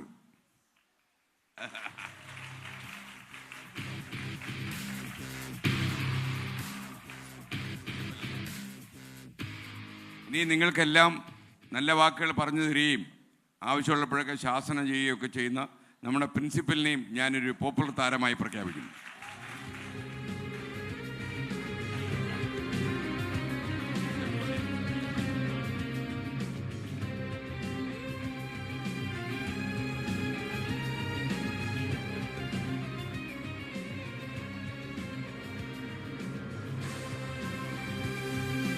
അടുത്തതായി എക്സ് സർവീസ്മാൻ അസോസിയേഷൻ ഭാരവാഹികളുടെ സ്നേഹാദരവാണ് സാറ് നൽകുന്നത്. ഈ പരിപാടിയിലുടനീളം അവരുടെ പിന്തുണയും സഹായവും ഇതോടൊപ്പം അവർ അറിയിച്ചുകൊള്ളുന്നു. ഗോപിയോടെ കൊടുത്തു അങ്ങോട്ട്. അപ്പോൾ ഇനിയിപ്പോൾ നമ്മളൊരു കുറച്ച് ടീഷർട്ടും കുറച്ച് നല്ല തൊപ്പികളും, ഇത് വിദേശ ഇറക്കുമതി തൊപ്പികളാണ് കേട്ടോ, ഇവിടെ എങ്ങും കിട്ടുന്നില്ല. അപ്പോൾ ഇത് നമ്മൾ ചില ചോദ്യങ്ങൾ ചോദിക്കും, പെട്ടെന്ന് നിങ്ങൾക്ക് തരും. നിങ്ങൾ എത്ര മണിക്കാണ് പോകുന്നത് സാധാരണ? 5 മണി. ഇപ്പോൾ എത്ര മണിയായി? 4:30. നമ്മൾ 10 മിനിറ്റ് എടുക്കും. അപ്പോൾ പെട്ടെന്ന് പറഞ്ഞോളണം. നിങ്ങൾ താഴോട്ടിറങ്ങിയാലേ നമുക്ക് താഴോട്ടിറങ്ങി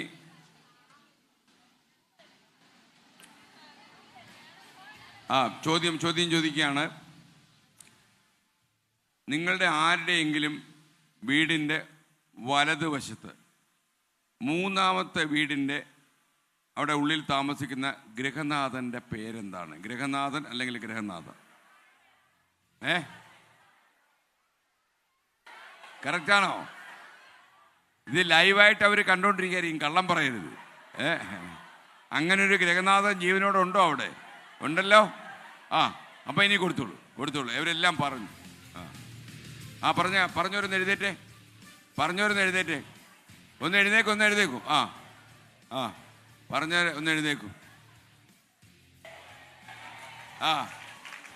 ആരൊക്കെയാ പറഞ്ഞത്? ഇവിടെ രണ്ടുപേരുണ്ട്. ഇവിടെ 2 പേര് പറഞ്ഞിട്ടുണ്ട്. ഗൃഹനാഥനുണ്ടോ അവിടെ? ഉണ്ടോ? ഓക്കെ.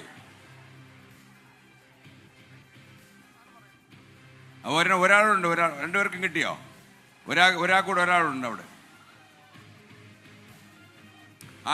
ഇനി എത്ര ടീഷർട്ടുണ്ട്?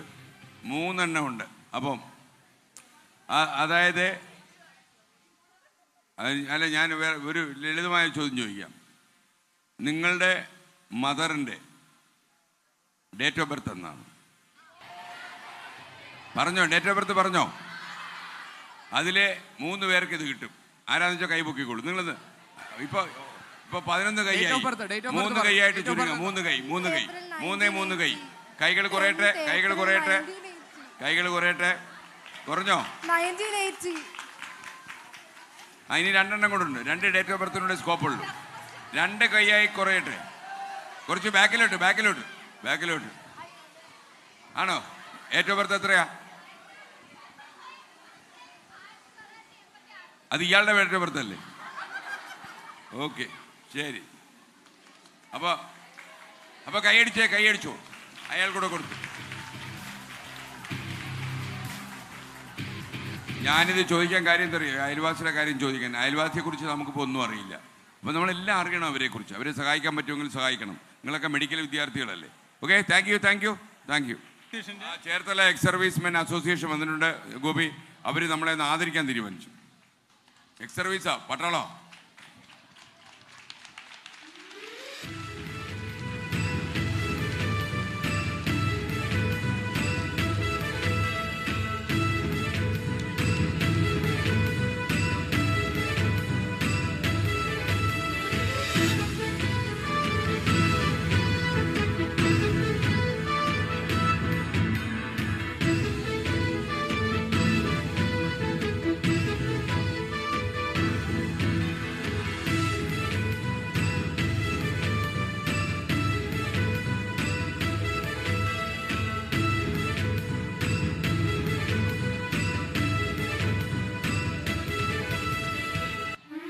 With this, we came to an end of today's program. All of you, let's invoke for national anthem. जनगण मन अधिनायक जय हे भारत भाग्य विधाता पंजाब सिंध गुजरात मराठा द्राविड उत्कल बंगा विंध्य हिमाचल यमुना गंगा उच्चल जलधि तरंगा तव शुभ नामे जागे तव शुभ आशीष मागे गाहे तव जय गाथा जनगण मंगलदायक जय हे भारत भाग्य विधाता जय हे